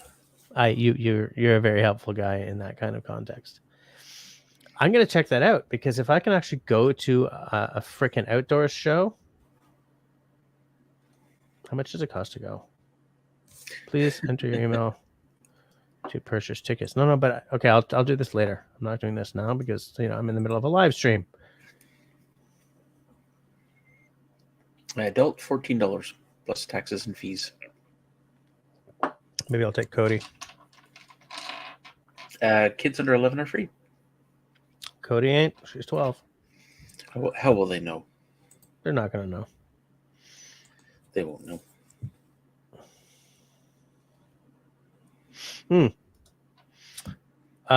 Austin says, I've given up on most technical gear. It's become such crap. Not like the days 10 to 15 years ago of paying $300 to $500 on something and it was worth every dollar. That's like, okay, so are you going to talk about that Korean woman that we watched? So, okay, here's the thing. I watch a lot of Asian camping videos. Except it seems to be like all women. So I'm wondering if there's like a fetish thing happening in Asia or something. But there's a couple of them. There's a couple of Korean women I watch and a Japanese woman or two. And what I like about them, and there's a Ukrainian woman, Victoria Outside. I believe she's Ukrainian. Same deal. I watch her a lot as well because none of them talk. So it becomes like this. I can have it on in the background while I'm doing work. And I'm hearing these forest sounds and like I can hear making a fire, like the scratch of whatever, or just like the fire. Like it's a great background sound. And when I decide to actually watch, it's practically ASMR because they're not doing what I do, which is, okay, now I'm going to make a feather stick and it's going great. Oh, I'm so good. I'm talking because I just need to hear the sound of my own stupid voice, right? Whereas they're not. They do that on purpose, right? Like, How else are they going to appeal to a wider audience? Oh, because they don't speak English. Absolutely. Mm. Absolutely. It's to get North American eyes on their content. Absolutely. But anyways, but like there's camping gear available in places like Japan and Korea that is crazy cool. Just bizarre. crazy cool. And some of it's really weird. Absolutely. Yeah. But I was amazed at what this woman was pulling out of. Yeah, and so that's part of what keeps me watching as well. Is just seeing this stuff that I have never seen before. It's like, oh And yeah, only available in Korea. I'm like, and fudge. everything was brand new, not a scratch on it, not a speck of dirt. Yeah. And everything came in a bag. Mhm. Just put out all this stuff, and Everything came in a stuff sack. Every holy single hell. thing. Where's the kitchen sink? Yeah. Did I pop that up or did you pop that up? I might have popped that up. Sorry. Wait. if I Homie do that- says, "Oh, for land's sakes." Sorry, I was just testing there, but yeah, if I hit my space bar, it pops up the last thing that I clicked on. Really? Homie's plans to keep building up my gear from now until the fall. Hopefully by then I'll finally go camping. Oh yeah, it works for me too. Yeah, you got to go camping this year, homie. I want to go camping this year too. I am crawling the walls. Absolutely. Christy also has watched some Asian. So there are some guys doing it as well. I haven't seen many Asian guys doing it, which is why I was like, maybe there's a fetish thing happening. No, it's not on OnlyFans, David. I'm not watching any. I'm not watching naked stuff. David sent me. I clicked the wrong. A text with an Amazon link. Check it out. What did you? Which of my many? Ah, there it is. Now, David has sent me change country. This is available on Amazon.com. Change countries and continue. Yes, maybe not available in CA. Oh no! And she dropped her steak in the dirt twice, both sides. Yes, but she still ate it. Right? She still consumed it. Got to respect that. She did. That's fair. What is it? A knife? Yeah, that's a cool looking knife. Why are you sharing that though? Oops. Yeah, wrong one, buddy. Well, how do we? Hold on. Let me hold this. Then let me do this. Nothing's working now. Boom. Very nice knife. I love it in black. I like it in blue. I like it in green too, but I love it. I think I like it better in blue. Folding knife, baby banter, folding knife. Yeah, why'd you send me that? That's cool. Oh, I guess did David just buy that? I like it. I think it looks cool. I think it looks cool. Visit the CVV floor store. See you, Dave. Oh, good night. See you, Dave. Have a good one for us. Yeah. No, Jim, I do not have an OnlyFans page. Can you imagine? God, no. I've seen myself after a shower. No, ain't gonna happen. Maybe if I lose like 40 pounds, maybe. But I've looked in a mirror before. Yeah, I still have flashbacks, PTSD. A lot of fancy food. Jim says, I stuff a lot of Asian food in my mouth, eat until I might burst, then feel hungry a half hour later. It's taking an odd turn. David's thinking about getting it, not legal in Canada. You know what it is? It's not that it's illegal, it's that you can't get it across the border because, nope, this item cannot be shipped to your selected delivery location. Why is it not legal? It's not like a criminal thing. It's that border, the border people will not let it through. You can't buy knives over the border? Folding knives are suddenly very complicated, which is why I very much wish I had the money to throw at the Osborne, because I don't think I'm ever going to get one now. I love it. Christy says, odd turn because there are no cabins to look at. We don't do cabins every week because I don't want people to get tired of it because I love it so much. Okay. Oh, I get it. And Canada's considered a switchblade because it's spring-loaded. Okay, so spring-loaded is fun. Let's be honest, spring-loaded knives. Then they won't let us have any. It's just a dumb rule, but whatever. There is way too much Same with the law. butterfly knives. What do you call it? LEOs in my family for me to ever even think about getting something like that. I don't want to be professionally embarrassing to someone I'm related to. It's the same with butterfly knives. They're like, oh, you can open them so fast. Well, watch how fast I can take that knife out of my sheath. Like, Well, yeah, there is that. Absolutely. there's mine. I've played with a butterfly knife. I was like, it's just a fancy, it's a fun thing to do. It's not. Yeah. I don't know. Yeah. Country Boy says the knives aren't complicated. The government is. I'm not going to even go near there, but I acknowledge your opinion for sure. Yeah, just keep it in Florida. Dave, are you flying or are you driving when you come back? Why do you think you should try and sneak it across the border when he's? I don't want to have this conversation on my public live stream. You just put it in your checked baggage. It shouldn't be a problem. But I don't know. He's flying home. Yeah.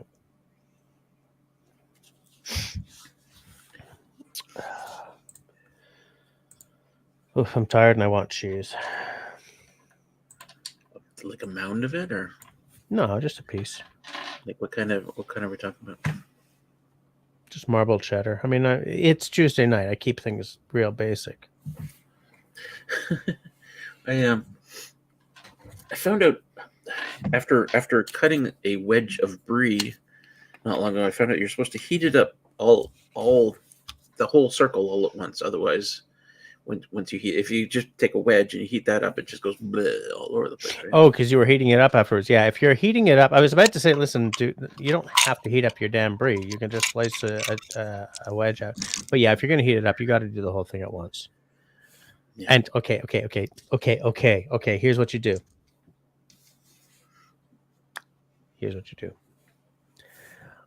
You score the top. Okay. You stuff like walnuts or whatever into the cheese. All right. Walnuts. Okay. Or some kind of nuts, whatever you like. That goes well, like, baked. Like cashews, maybe? Oh yeah, cashews might. I personally think that any nut is good, but like it's probably not going to be peanuts. Actually, that might work. All right. But you take a bulb of garlic, and you sort of slice. What are you doing? I'm the one who fidgets. You're the one who says stop fidgeting. I'm the one who fidgets. Oh, you're fidgeting with dice. All right, that's fine. Well, I'm trying to put the dice back in the container, but it's like one of those things where once you take it apart, you can never put it together the same way. Do you see do you see this dice container? That's perfect. That's way better than this because, yeah. D4. D8. Let's do D6s first. D6. D6. D6. Now D8. The least used of the dice. D10. D percentile. D12 isn't used very much. True. Also D12. Yeah. If the dice were a solar system, the D12 would be Uranus and the D8 would be Neptune. They're the two that like nobody ever thinks about. Fits perfectly. I mean, granted, 8 of these 9 dice came in here, but whatever. Well, that's part of my problem too. I've got all these, you can see it, all these orange dice, but I got one extra D20, which is not the same color. It didn't come with it. I specifically got a D6 that doesn't match, but is still attractive. Like, because in Savage Worlds, you want like a wild D6. So I have a D6 that's dots, a D6 that's numbers, and they both match this set because they come with this set, and then one that doesn't match. It's like a straight up clear. Did I tell you about 100-sided die? You sure did. $20 for one die. I'm gonna play with it. Play with it. Hold on 1 second. Hold on. Let's sort of go back because I think we're missing. Okay, who can fill in this quotable quote of justice? Party like it's was that? Did I say $14.99 to that? Is that what I said? Like, what was the context of that? Because I remember saying that, and then Destiny being like, What was into the notebook? What was $14.99 like? Come on. I don't. It was something like that. $15.99, $14.99. I mean, I go for the medieval a lot, right? I'm gonna. You know what I'm gonna do? Something will tell me the answer, and it's going to be ChatGPT. David Evans says cheese night. What's up? Party like in Country Boy doesn't remember. No, Destiny says party like is $14.99. What was I talking about? David says, "Are these D&D dice?" Yes, they are. I mean, they're role-playing dice, but yeah. Okay, that looks like a big deal, actually. What, $19.99? For $14.99, parties would be held in grand halls or castles or manors. Or longhouses, yeah. Oh, for the nobility, and then taverns, homes, or public squares for commoners. Yep. Still, Christy says, Dave and I play Farkle with dice. So fun. What the hell is Farkle? That's a good question. Grace says 100 sides. It's more like a ball. Yeah, it really is. It really is. Like, I would not roll one of those across a table because I think I'd be on my knees looking for it. The advice is to use a dice tray when you're rolling 100-sided die, unless you like suspense. Yeah, exactly. Yeah. And then you just wait. Oh, Destiny says, I was chatting about the pioneers and early settlers. David is, I'd be at the tavern. So would I. I'm nowhere near popular enough to end up at the King's Table or anything like that.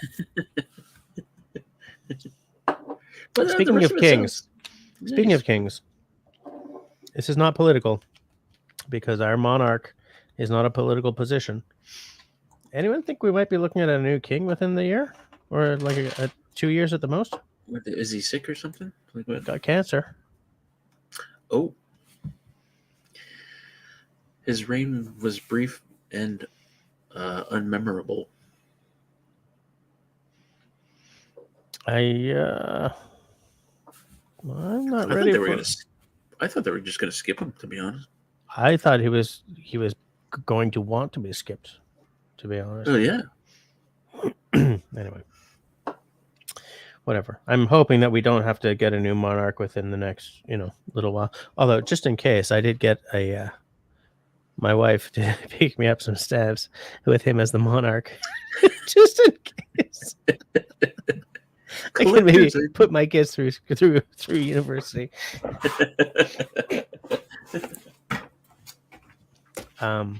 Like he had a prostate problem or some damn thing, an enlarged prostate. But the thing is, I mean, 100% of men above a certain age have prostate cancer, and it ends up being something they die with rather than of. So I'm wondering if he's got like another cancer as well or something, because he did go into the hospital for an enlarged prostate. I can't believe we're talking about the monarchy on my live stream. I gotta see Man About Hers. Oh, I was about to do the same thing. All right, go. It's okay. I will keep in charge of my own live stream. Country Boy would buy David a flag and a veil. I would buy David a flag and a veil. If he was a great guy, I'd buy him 2 flagons of veil. Destiny says it's in his natal chart to be a very short-term king. Is that like an astrology thing? Austin's Corner. There's a tattoo artist I follow. He has a Get What You Get design book of 1,000 classic flash pieces. He uses a D100 to customer rolls. Could you imagine? How can you got a happy face tattoo? Oh, I rolled a dice. You what? But what a great concept. I do not have a D100. But I have a D10 and what's called a D percentile. They're both D10s, but one has actual tens on it and the other has singles on it. Well, numbers. That's how I roll D10. Percentile and 10. I just rolled a 40. It's actually quite cold out there. Okay. Is it? Well, it's windy. Country Boy says, "Are we really going to chat about some irrelevant monarch's prostate?" No, we're moving on. We're passing. We're just moving right on. What you missed, Russell, is what Austin said here. There's a tattoo artist I follow. He has a Get What You Get design book of 100 classic flash pieces. He uses a D100 that the customer rolls. I heard. Fantastic. I love it. It's a great idea. I would love to see like the list of, or the pictogram of, what the 100 tattoos are. I wouldn't. I love the concept, but I wouldn't play the game because I'd be afraid of what I get. Yeah. I would be terrified of getting like. I mean, I'd be okay with something like an anchor, fine. But if it's like Betty Page, I'd be like, oh God, are you kidding me? Or Betty Boop, or a happy face. I'd be okay with Betty Boop, but.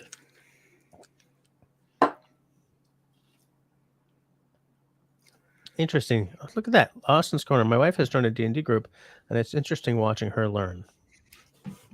So do they play online, or do they play... But you're watching, so they must play online. It's got to be online. Oh, yeah. You get a good game master, a good GM, then it's a fantastic... It can be a fantastic experience. Yeah. David says, just would end up with the Daffy Duck tattoo. Yeah, and that's what I'm afraid of. Like, I'm afraid of ending up with something like really... it could be like the Thelma from Scooby-Doo kind of thing. Can't even be like Daphne. That's a Thelma. I'm just saying, it could be, a Daphne Duck tattoo. It could be Betty and not Veronica, It could be... Hey, Betty is the superior in that little... I had a feeling you'd say that. Yeah. I mean, hey, she's my people, okay? Betty was superior just because she was just such a wonderful person. Yeah, Veronica was too princess-like. Unless you want to just go with, unless you would just want to be superficial, in which case it's a toss-up in my opinion. Yeah, well, what else, right? Let's get into this now. Veronica versus Betty. Start a poll. Can you imagine? Paul, Veronica or Betty?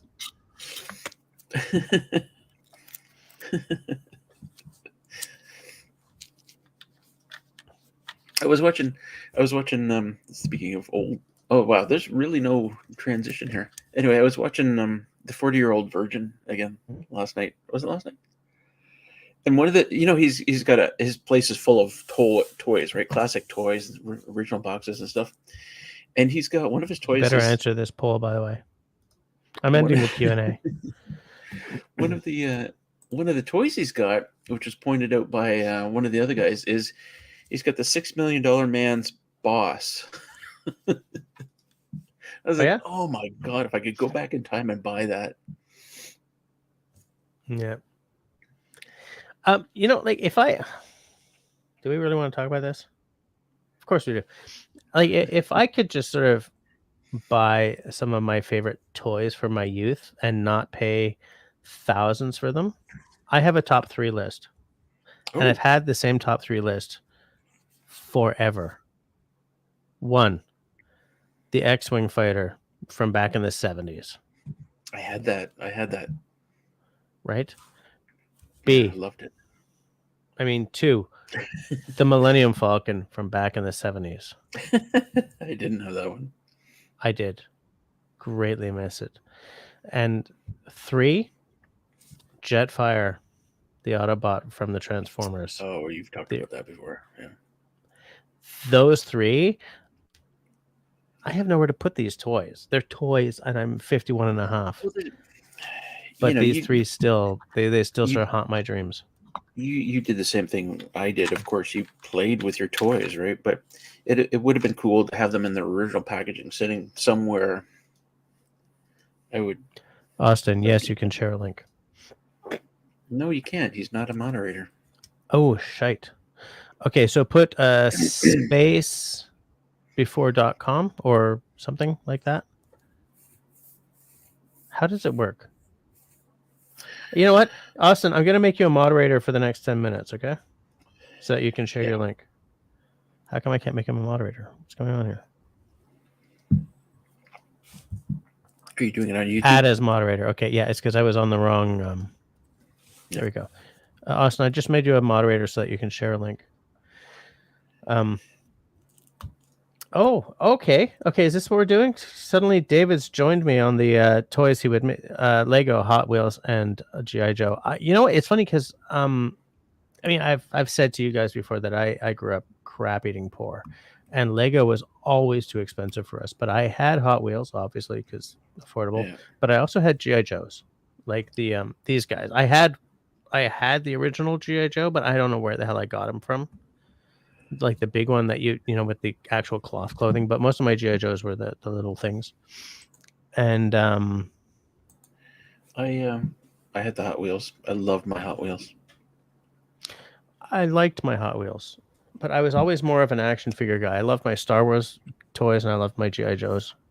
I love my Transformers. That's the kind of stuff that really, really moved me, especially the Transformers, because like I was always impressed that someone figured out how to turn this robot into a car, kind of thing. Yeah. You know? I had Lego, but I never I'm not a creative guy like that. I just ended up building a brick. Oh, I see. Okay.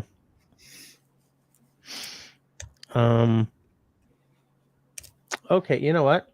Austin has just shared the tattoo designer that he follows, who does the okay, I'm gonna share it. Because it's a cool concept that I would never ever do, but it's still kind of a cool concept. Well, wait to see what the 100 tattoos are, and then maybe you'll do it.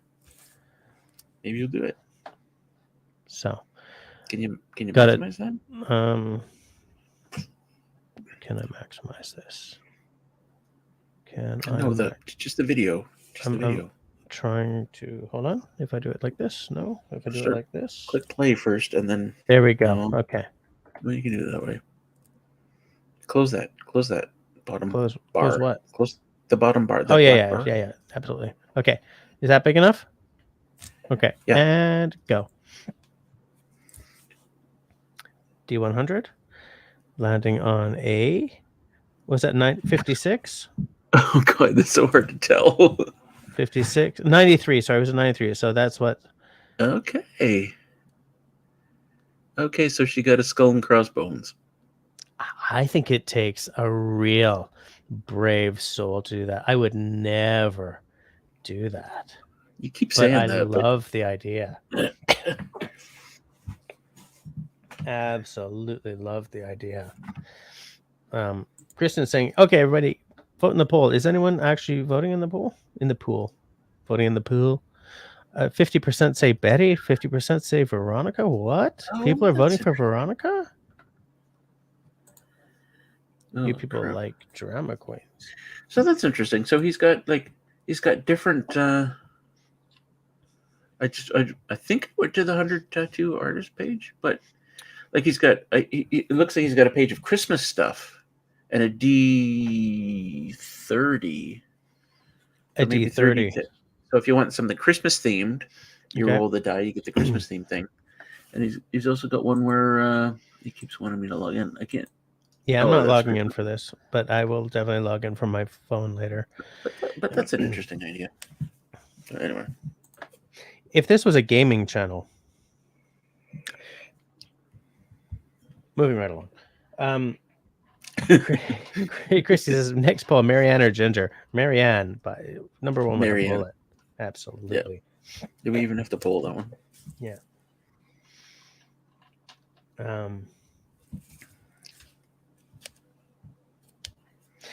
Homie Omi says, I've wasted so much money on toys reliving my childhood through my kids. Here's the thing. I've told this story before, so I'm not going to bore you guys with all the details, even though like the OGs will be bored and the newer people won't be. But I had an upstairs neighbor. I lived in a co-op, so somebody always had the keys to all the apartments in case someone had to come and fix a wall or something. And the son of the person who had the keys came into our apartment and stole a lot of my Transformers, GI Joes, everything, and he would sell them at school for lunch money, because nobody joins a housing cooperative project because they've got the money for real rent. But unfortunately for him, he was at a school with 4 of my Irish cousins who put the business to him one day at lunchtime when they found out what he'd been doing. But I lost a lot of, like, Jetfire, even back then when I was a kid, was like $100. Sold for $5 for lunch money, kind of thing, you know? Damn. And that's why these things stick in my head. Like, it's weird because Optimus Prime was the first big ticket Transformer I could afford. The first Transformer I bought was what's his name? Not Blue Streak, but the same car, but a police car, Prowl. Whew. Dude, I could remember Jay Leger's name, but I can remember Prowl. I suck. Okay, but anyways, like, he was the first Transformer I ever bought, and so I've always sort of had a. But that's because I loved the at that point Datsun 280 ZX Turbo, and like I still have a real soft spot. I have a soft spot for that, but yeah, I'm just gonna go with it. But the first sort of big ticket Transformer I saved up for a long time for was Optimus Prime. But there was something about Jetfire, man. And so when he disappeared, I was just crushed. And so to this day, if I could afford to eBay like a Jetfire with all his goodies, in a Montreal minute. Absolutely. Same thing. The original Millennium Falcon or X-Wing, in a Montreal minute. The problem with Optimus Prime, to me, like, I was not a big Transformers guy when I was growing up, but the obvious problem to me with Optimus Prime is he transformed into a truck. And, like, what a boring, lame-ass thing to transform into. I'm sorry, I had to put it out there. Don't let Chris hear you say that. Oh, I'll say it. But, like, it's, you know, like, it's not the... And those 3 I would buy again right now if I had the money. Absolutely. But even, like, because we could never afford Legos, I'm discovering Legos with my kids, right? And anyone who looks at my Instagram will know that Cody and I just built a Millennium Falcon, but I would love to buy that big honking Millennium Falcon, the one that's like 3 feet across or something. It's like $1,000, but I'd still get it. If I grew up actually playing with Legos and they weren't like this special new thing to me that I'm discovering now, would I? Yeah, I would, because I love Star Wars. But I mean, what I'm saying is, never mind. My point is garbage now. Forget about it. Destiny, mark that one down. God damn it. Never mind. Forget it. I was trying to make a point and I realized halfway through that, no, this point sucks, dude. I would like to. Okay, hold on a second. Oh, Country Boy says, come on, Mouse. I do that. I love my tats. They're all stories, good or bad. They're part of who I am. So he would totally do the 100. The thing is, yeah, you get a really wicked story. But yeah, I rolled a D100. Got Betty Page. Wait, you rolled a D100? Yeah. What if the die was for Transformers? Like, there's 20 different Transformers that you could get tattoos. Oh, and you're rolling a D20? Yeah, would you do that? Jeez, I don't know. You know,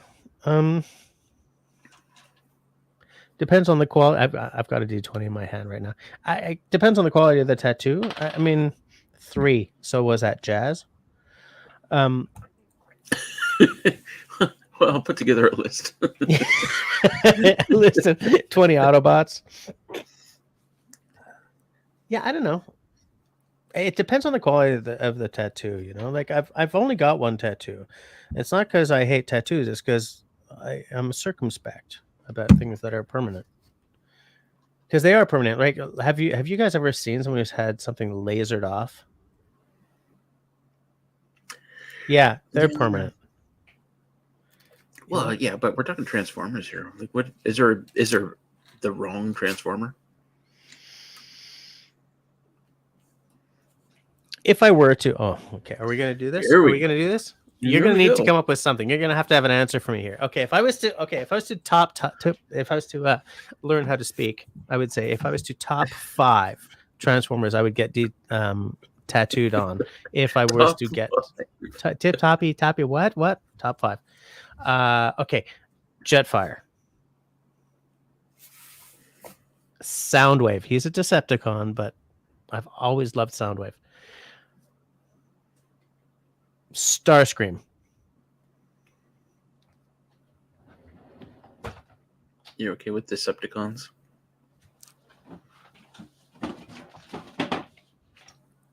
Where? Oh, you're checking out. Right? Starscream, okay.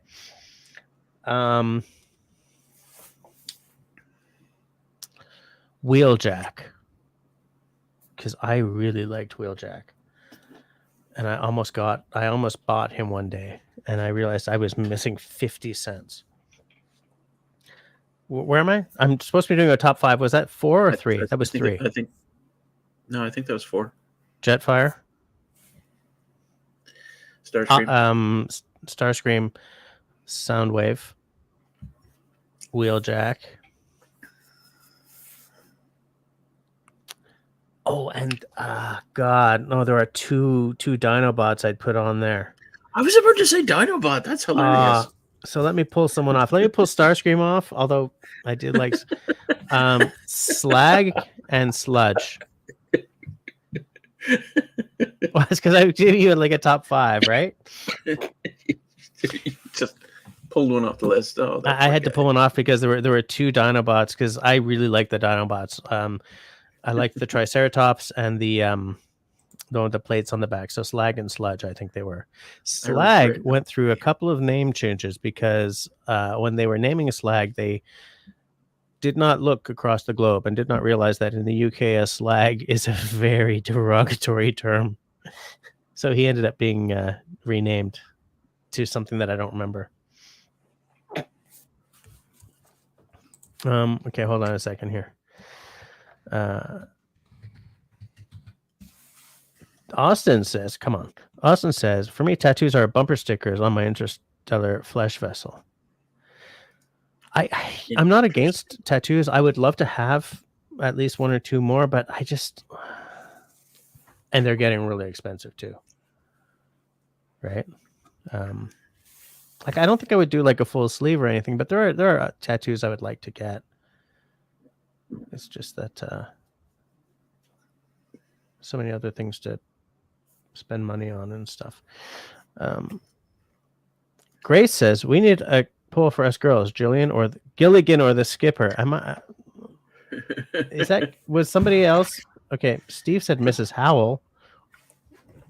Put the professor in there at least. Give you an option. But is there like a? Oh, okay. Hold on. I see it. I see it. I'm a sucker for redheads. No, that's not it. I thought there was like someone asking for a poll or something, or some damn thing. Oh yeah, okay. Christy said next poll, Marianne or Ginger. Okay. Christy's saying, what about the professor? Yeah. I thought you'd prefer Mr. Magoo. I see we're crossing, we're doing a little crossover action here. And then Austin's picking up with Mrs. Cleaver and Mrs. Brady. I mean, what's going on here? What's happening? Mrs. Brady on that one, but we know that Country Boy likes Mrs. Cleaver. Okay, good to know. Oh my God, what is with you people? Oh, David, like what? Florence Henderson? I mean, what?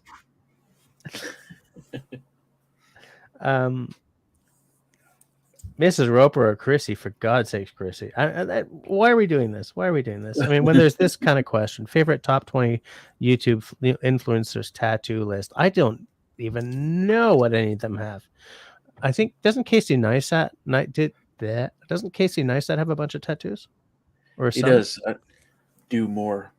Oh yeah, that's a good one actually. Although I will say that everyone around him in his videos looks exhausted. Like his wife, his son, like everyone has to deal with him. Does he have Looks, he does have a son. yeah.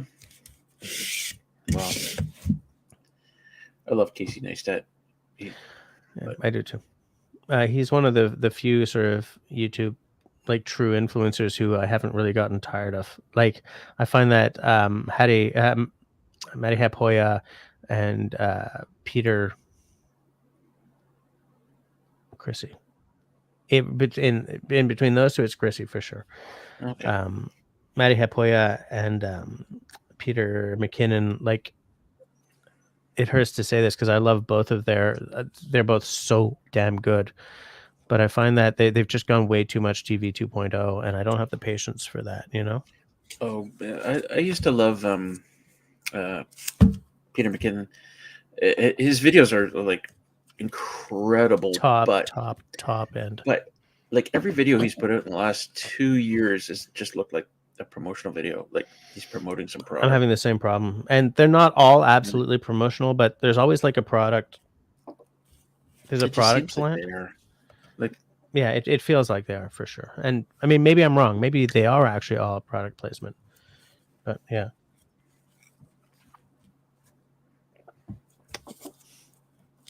You guys are Canadian, so I guess this isn't completely off topic. But Wolverine is in the new Deadpool movie. I did know that. Is it Hugh Jackman or is it somebody else? It's got to be Hugh Jackman because the whole deal is Wolverine and Deadpool are Hugh Jackman and what's his Canadian face? Ryan Reynolds. Ryan Reynolds. And like those two are so hilarious when they're playing off each other. That I've been... Hugh Jackman's that movie where he's an old guy and he's with a little girl. I thought that was his retirement movie. Retirement from... I don't think Ryan would let him retire. Not until they'd done this movie. I like what you're saying. Yeah, I will see that. David Evans is asking mode. No, Americans say mod, right? And then there's Mud. Oh, that's who he's talking about. That's who he's talking about, right? She was played by by B. Arthur. Oh, was Maud B. Arthur? Or Edith Bunker? I mean, I don't really know if we want to be going down this road. That's David. That's a kind of like, do I have to? Do I have a choice? Do I pick? Can I just? I mean, and then Christie's like Rose, Dorothy, Blanche, or Sophia. Like, can we just move right along? Can we just see? At least when I put that thing out there as Mrs. Roper, Chrissy, we had a good option there. Yes, absolutely. Country Boy says yes. Mod. Did you say mod? And then there's Mod. Yeah, Mod. That doesn't look like mod. Am I not right? Mod. Oh Christ! Does that mean Claude is Claude? Yeah. In Hair, there was a character called Claude. Claude. Yeah.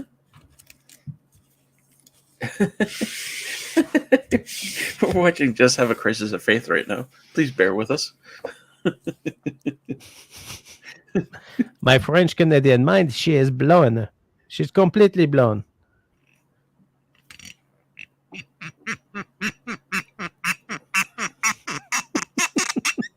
Really? That's a better cork than this one's got, though. Like, listen to this. Oh, damn, that was a lot. Don't over pour because you'll regret it tomorrow. But like, oh, that's an energetic pour.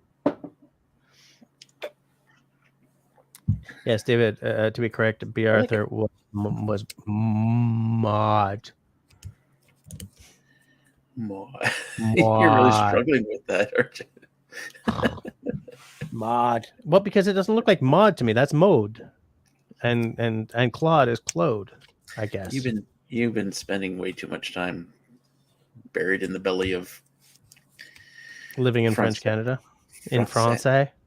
Homie said, I just want to say Wolverine should get a war machine so he could attack from long distance and fly. I'm done nerding out. That is a deep dive. I mean, hilarious. I'm like sitting here with a handful of D&D dice, and I'm telling you that's a Geek Boy deep dive. Deep dive? What? Deep dive? That would be hilarious. Like but they didn't know it was Wolverine, and they're fighting this War Machine unit. Bang, bang, bang! They get him on the ground. Finally, bash the machine off him. And like, oh, it's Wolverine inside this thing. Yeah. Oh man. Yeah. I love it.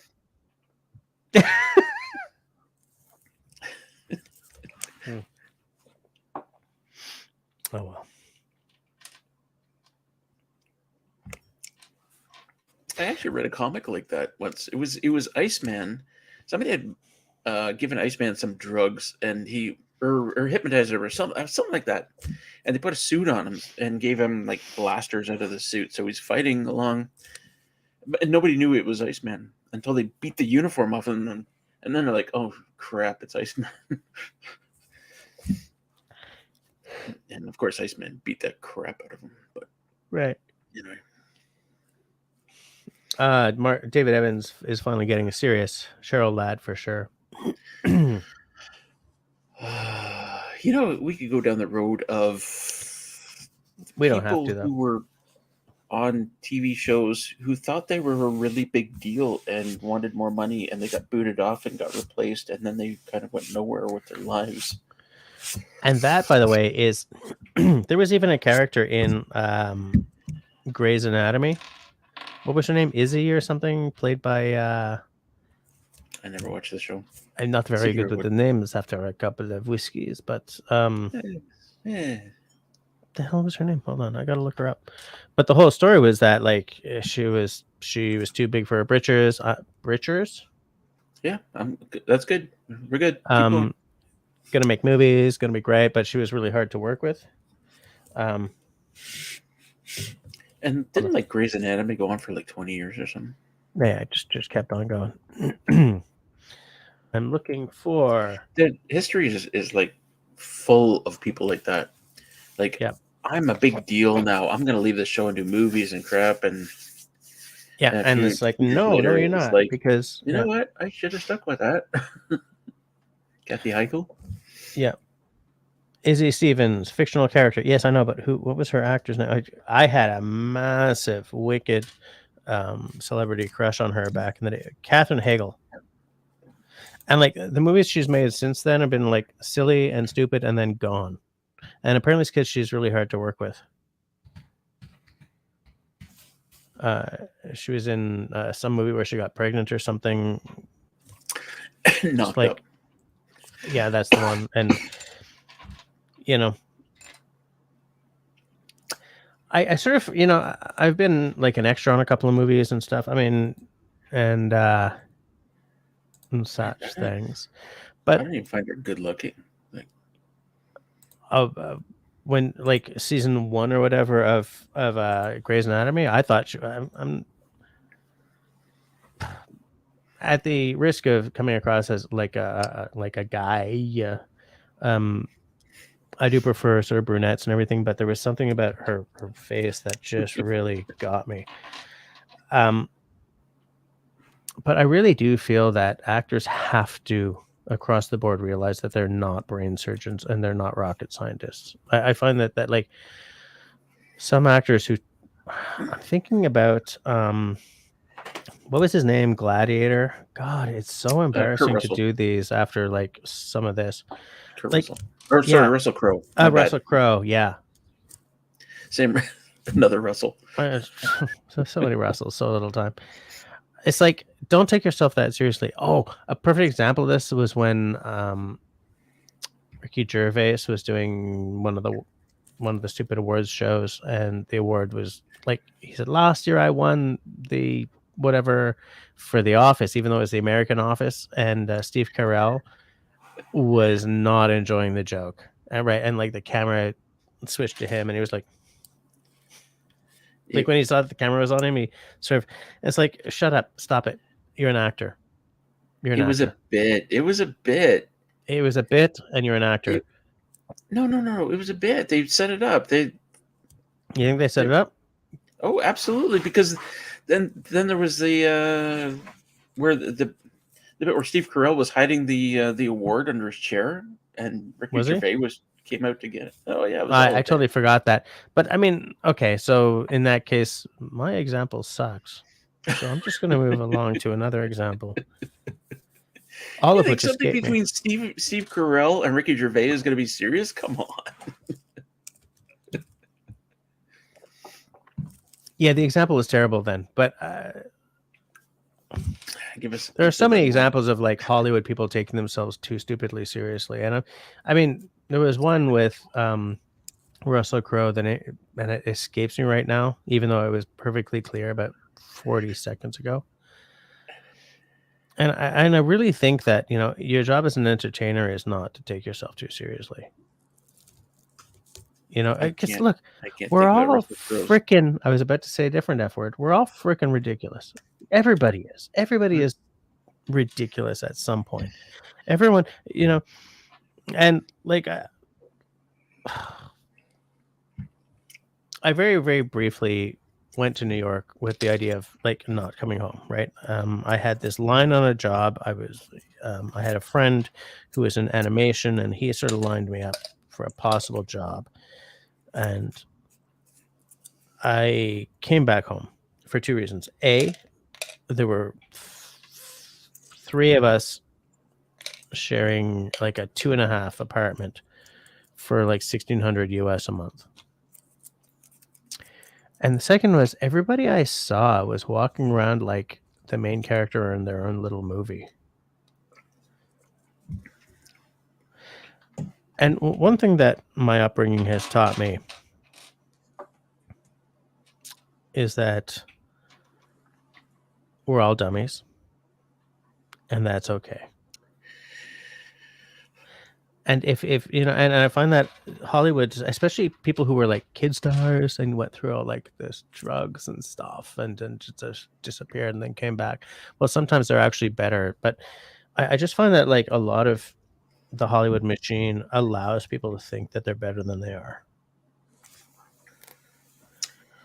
And I mean, the fact is, there's only one Jesse. None of them are me.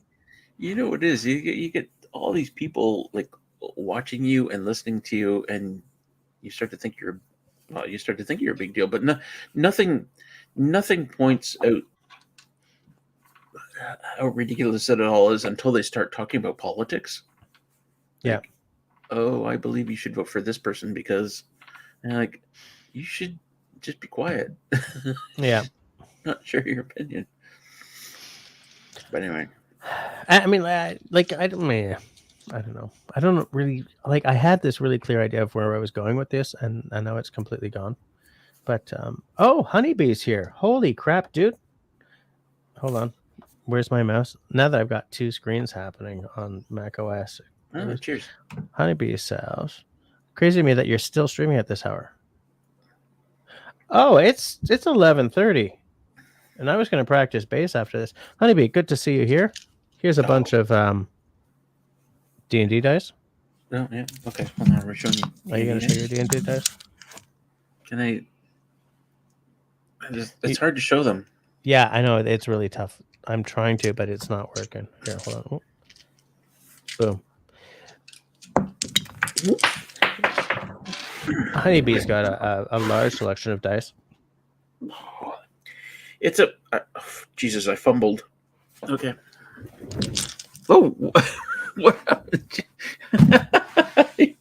You clicked the wrong button? Jess, you clicked the wrong button, buddy. I tapped something on the mouse. Oh, the mouse. I'm going to get rid of this mouse. I'm done with this mouse. The thing is, I don't want a mouse that I need a USB dongle for. That's the problem. Oh, it's an Apple mouse, so you probably paid like $200 for it. No, it's not that much, but it is too much for what you get. Because, like, Apple used to have the best ergonomics, period, right?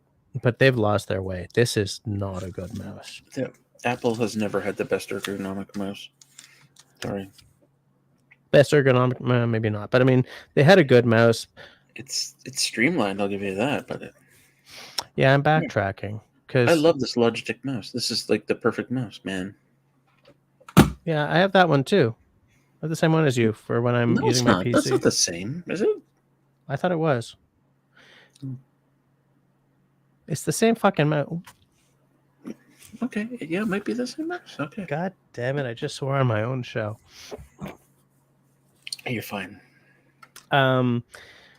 What's this? A boot? People from the UK pronounce stuff weird to me as well. Aluminum. He said it. Garage. What the hell? Aluminium. Well, How did you and know roof. what's going on? Roof. I'm gonna Roof. go up on the roof today. Oh, this is one of the poll is 50-50. Oh yeah, let's check the poll. Let's check the poll. That's hilarious to me, but The poll is still 50-50. There are people still voting for Veronica. I Veronica. I went superficial and I went Veronica. Veronica. Yeah. What? Yeah.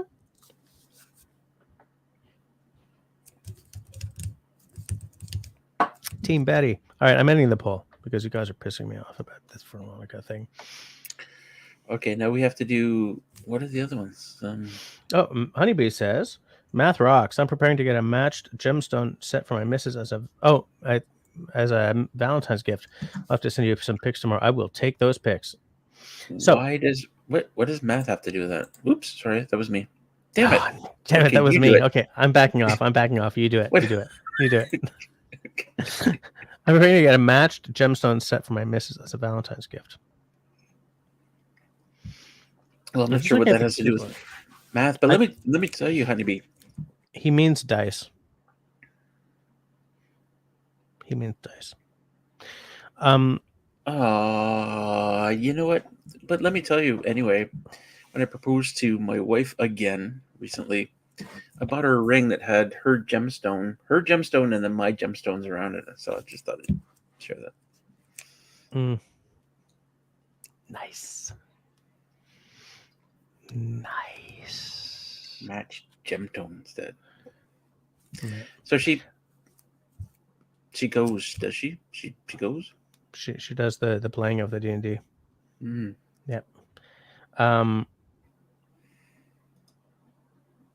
Oh, I see.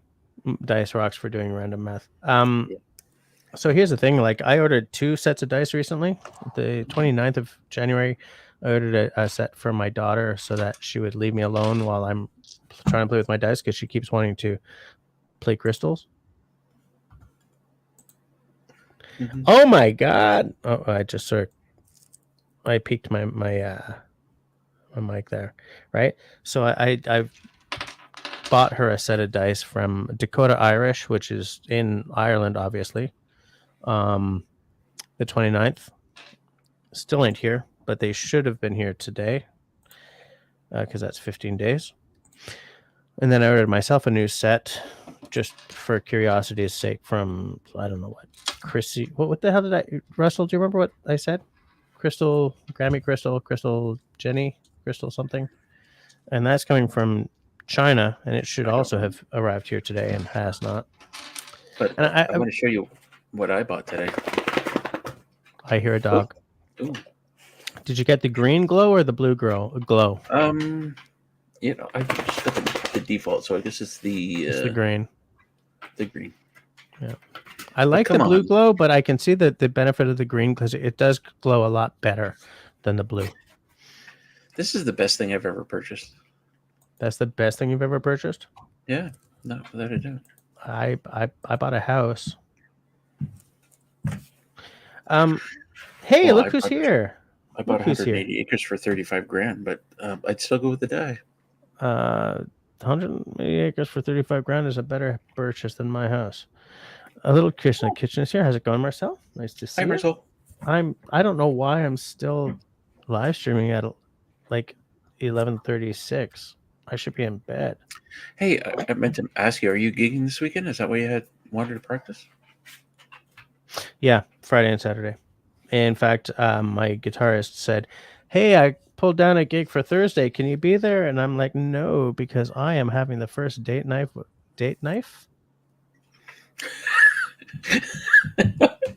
Hey, honey, for our date tonight, we're going to buy a knife. My first date night in God knows how long. God knows how long is on Thursday. She bought. Are you watching Lord of the Rings? That would be a good date night because she loves it. For Christmas, she bought me a wine and food pairing evening at the SAQ. So that's on the 15th. So that's what we're going to do because tomorrow night is our anniversary. Shut up. Nice. Everyone's saying hi to Marcel. Marcel saying hi to Peeps. Everyone's just being so nice to each other. Tell you what, we'll go until 11:45, and then we're going to shut her down so that A, I can go pee, and B, I can get some sleep for work tomorrow. I've lost my D4. You had to go pee like 38 minutes ago. I know. I am busting. Found my D4. D4 is the weirdest of the dice, I find. It's the hardest to pick up. I hate trying to pick it up. Oh, yeah, okay. It's, it is bizarre because... it's the only die in the set that doesn't have an up. Like, you don't look at the face of it. You look at the bottom face of it. No, you look. Oh, you don't even. You look at the top of the triangle, but the top of the triangle. It's the only one you don't look straight down at on the flat surface. Yeah, it's the only one where the actual score is not a flat surface for sure. So this is 3. If it lands like this, it's 3. If it lands like this, it's 4. Yeah, bizarre, right? Right. But EB says, "I've given up on picking up a D4. I flick that son of a bitch. You flick it? I see. You never want to roll a D4. Like if it's damage, you're doing damage, and the GM says roll a D4, you're like, oh come on. No, I'm not going to do it. I'm not going to do it. Just do whatever the hell you want. I'm not rolling this die. I can do 1, 2, or 3, or 4 damage. Come on. Well, so you're talking from a D&D point of view, right? Yeah. Because from a Savage Worlds point of view, my character. Oh, this is so geeky. So geeky. Savage Worlds is very different. Very, very different. Instead of... He's gone. It's okay. I'll tell Honeybee. So, Savage Worlds. My agility is a D8. My smarts is a D6. Spirit is a D6. My strength is a D4. So for anything strength related, I'm rolling a D4. Because the way it works in Savage Worlds is it's the dice rather than an actual score, I guess. David's is off. Good night, all. I guess the dice talk is probably putting him off. We actually got more people watching now than we had at 11, so that's cool. That is cool, except that I'm really busting for a pee. Hold on. Honeybee says, maybe I'll listen to the Savage Worlds for now, but thank you all for your greetings. Good night. Good to see the crowd again. All right, good night, mister. Have yourself a good night. Oh, yeah, okay. He said, 1, I have given up on picking up a D4. I feel like that's some bish. 2, I'm off to bed. Have a lovely night. Glad I could lurk. We're at 11:41. So in 4 minutes, we're shutting this bish down. I'm just putting all my dice away. That's what this sound is. I've played a system called Champions, which is superheroes. And in that, all the damage was 6-sided dice. Oh, it's a D6 system, yeah.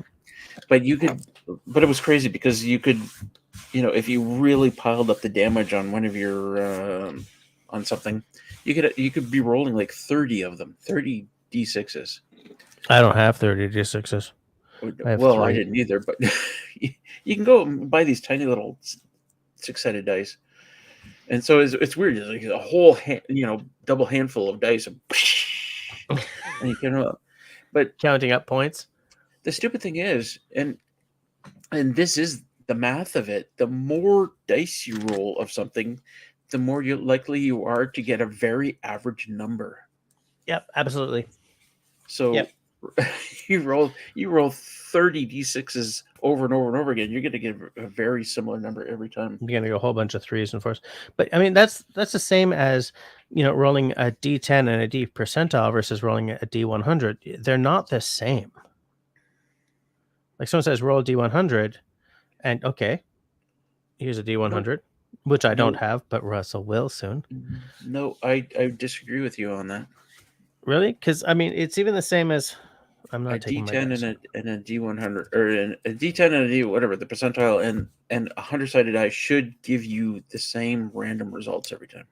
You think? Yep. The 100%. same random results every time. Yep. 100% should. You have the same chances of rolling, you know, with the D10 and the D percentile, you have the same chances of rolling 1 through 100 as you do with a D100. You must have. I don't. I would disagree with you. I do, No, but I'm not. I can't go to the maths for it because I'm 3 sheets to the wind because I've been drinking a lot of whiskey tonight. But I saw. Where's David? He'd agree with me. But he's gone. He's gone to bed because he's smarter than I am. Honeybee would agree with me. You think so? Who's left? Who's left? Christy? Oh, she's not gonna know. She's gonna agree with me. Agree with me because she knows that I'm right. Okay, fella. You can do this with testing. Every time I hear fella, I think of Buttman there. You know, Buttman. You can look at my butt. I like that. That's my favorite of your special features in some ways. Like really? not in all ways, but in some ways, I really like that one. Buttman. You do. You like the. It's not about the butt. It's not about the butt. It's about like the tree and the drawing and the paper just like boom, coming down, and then like he finishes and I don't know, whatever. It's okay. It's fine.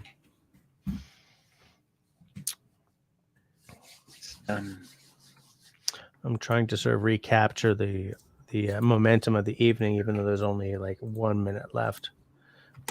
Yeah, that guy, Buttman. But there's no sound, so it doesn't work. Hi, stranger. It's been a while. You do it. You do the voice.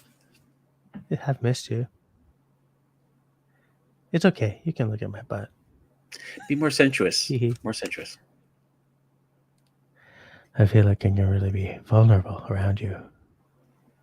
Do you like this tree I made? I love how it's like came out of a. I thought it was cool. Sniff. Came out of a what? It's so hard to make things sometimes, you know. It's so hard to make things sometimes, you know. Just takes so much mental energy. I get so tired. I just want to sit here and relax with you. Wow, check out the sunset. It's too bad we're missing the music. Yeah.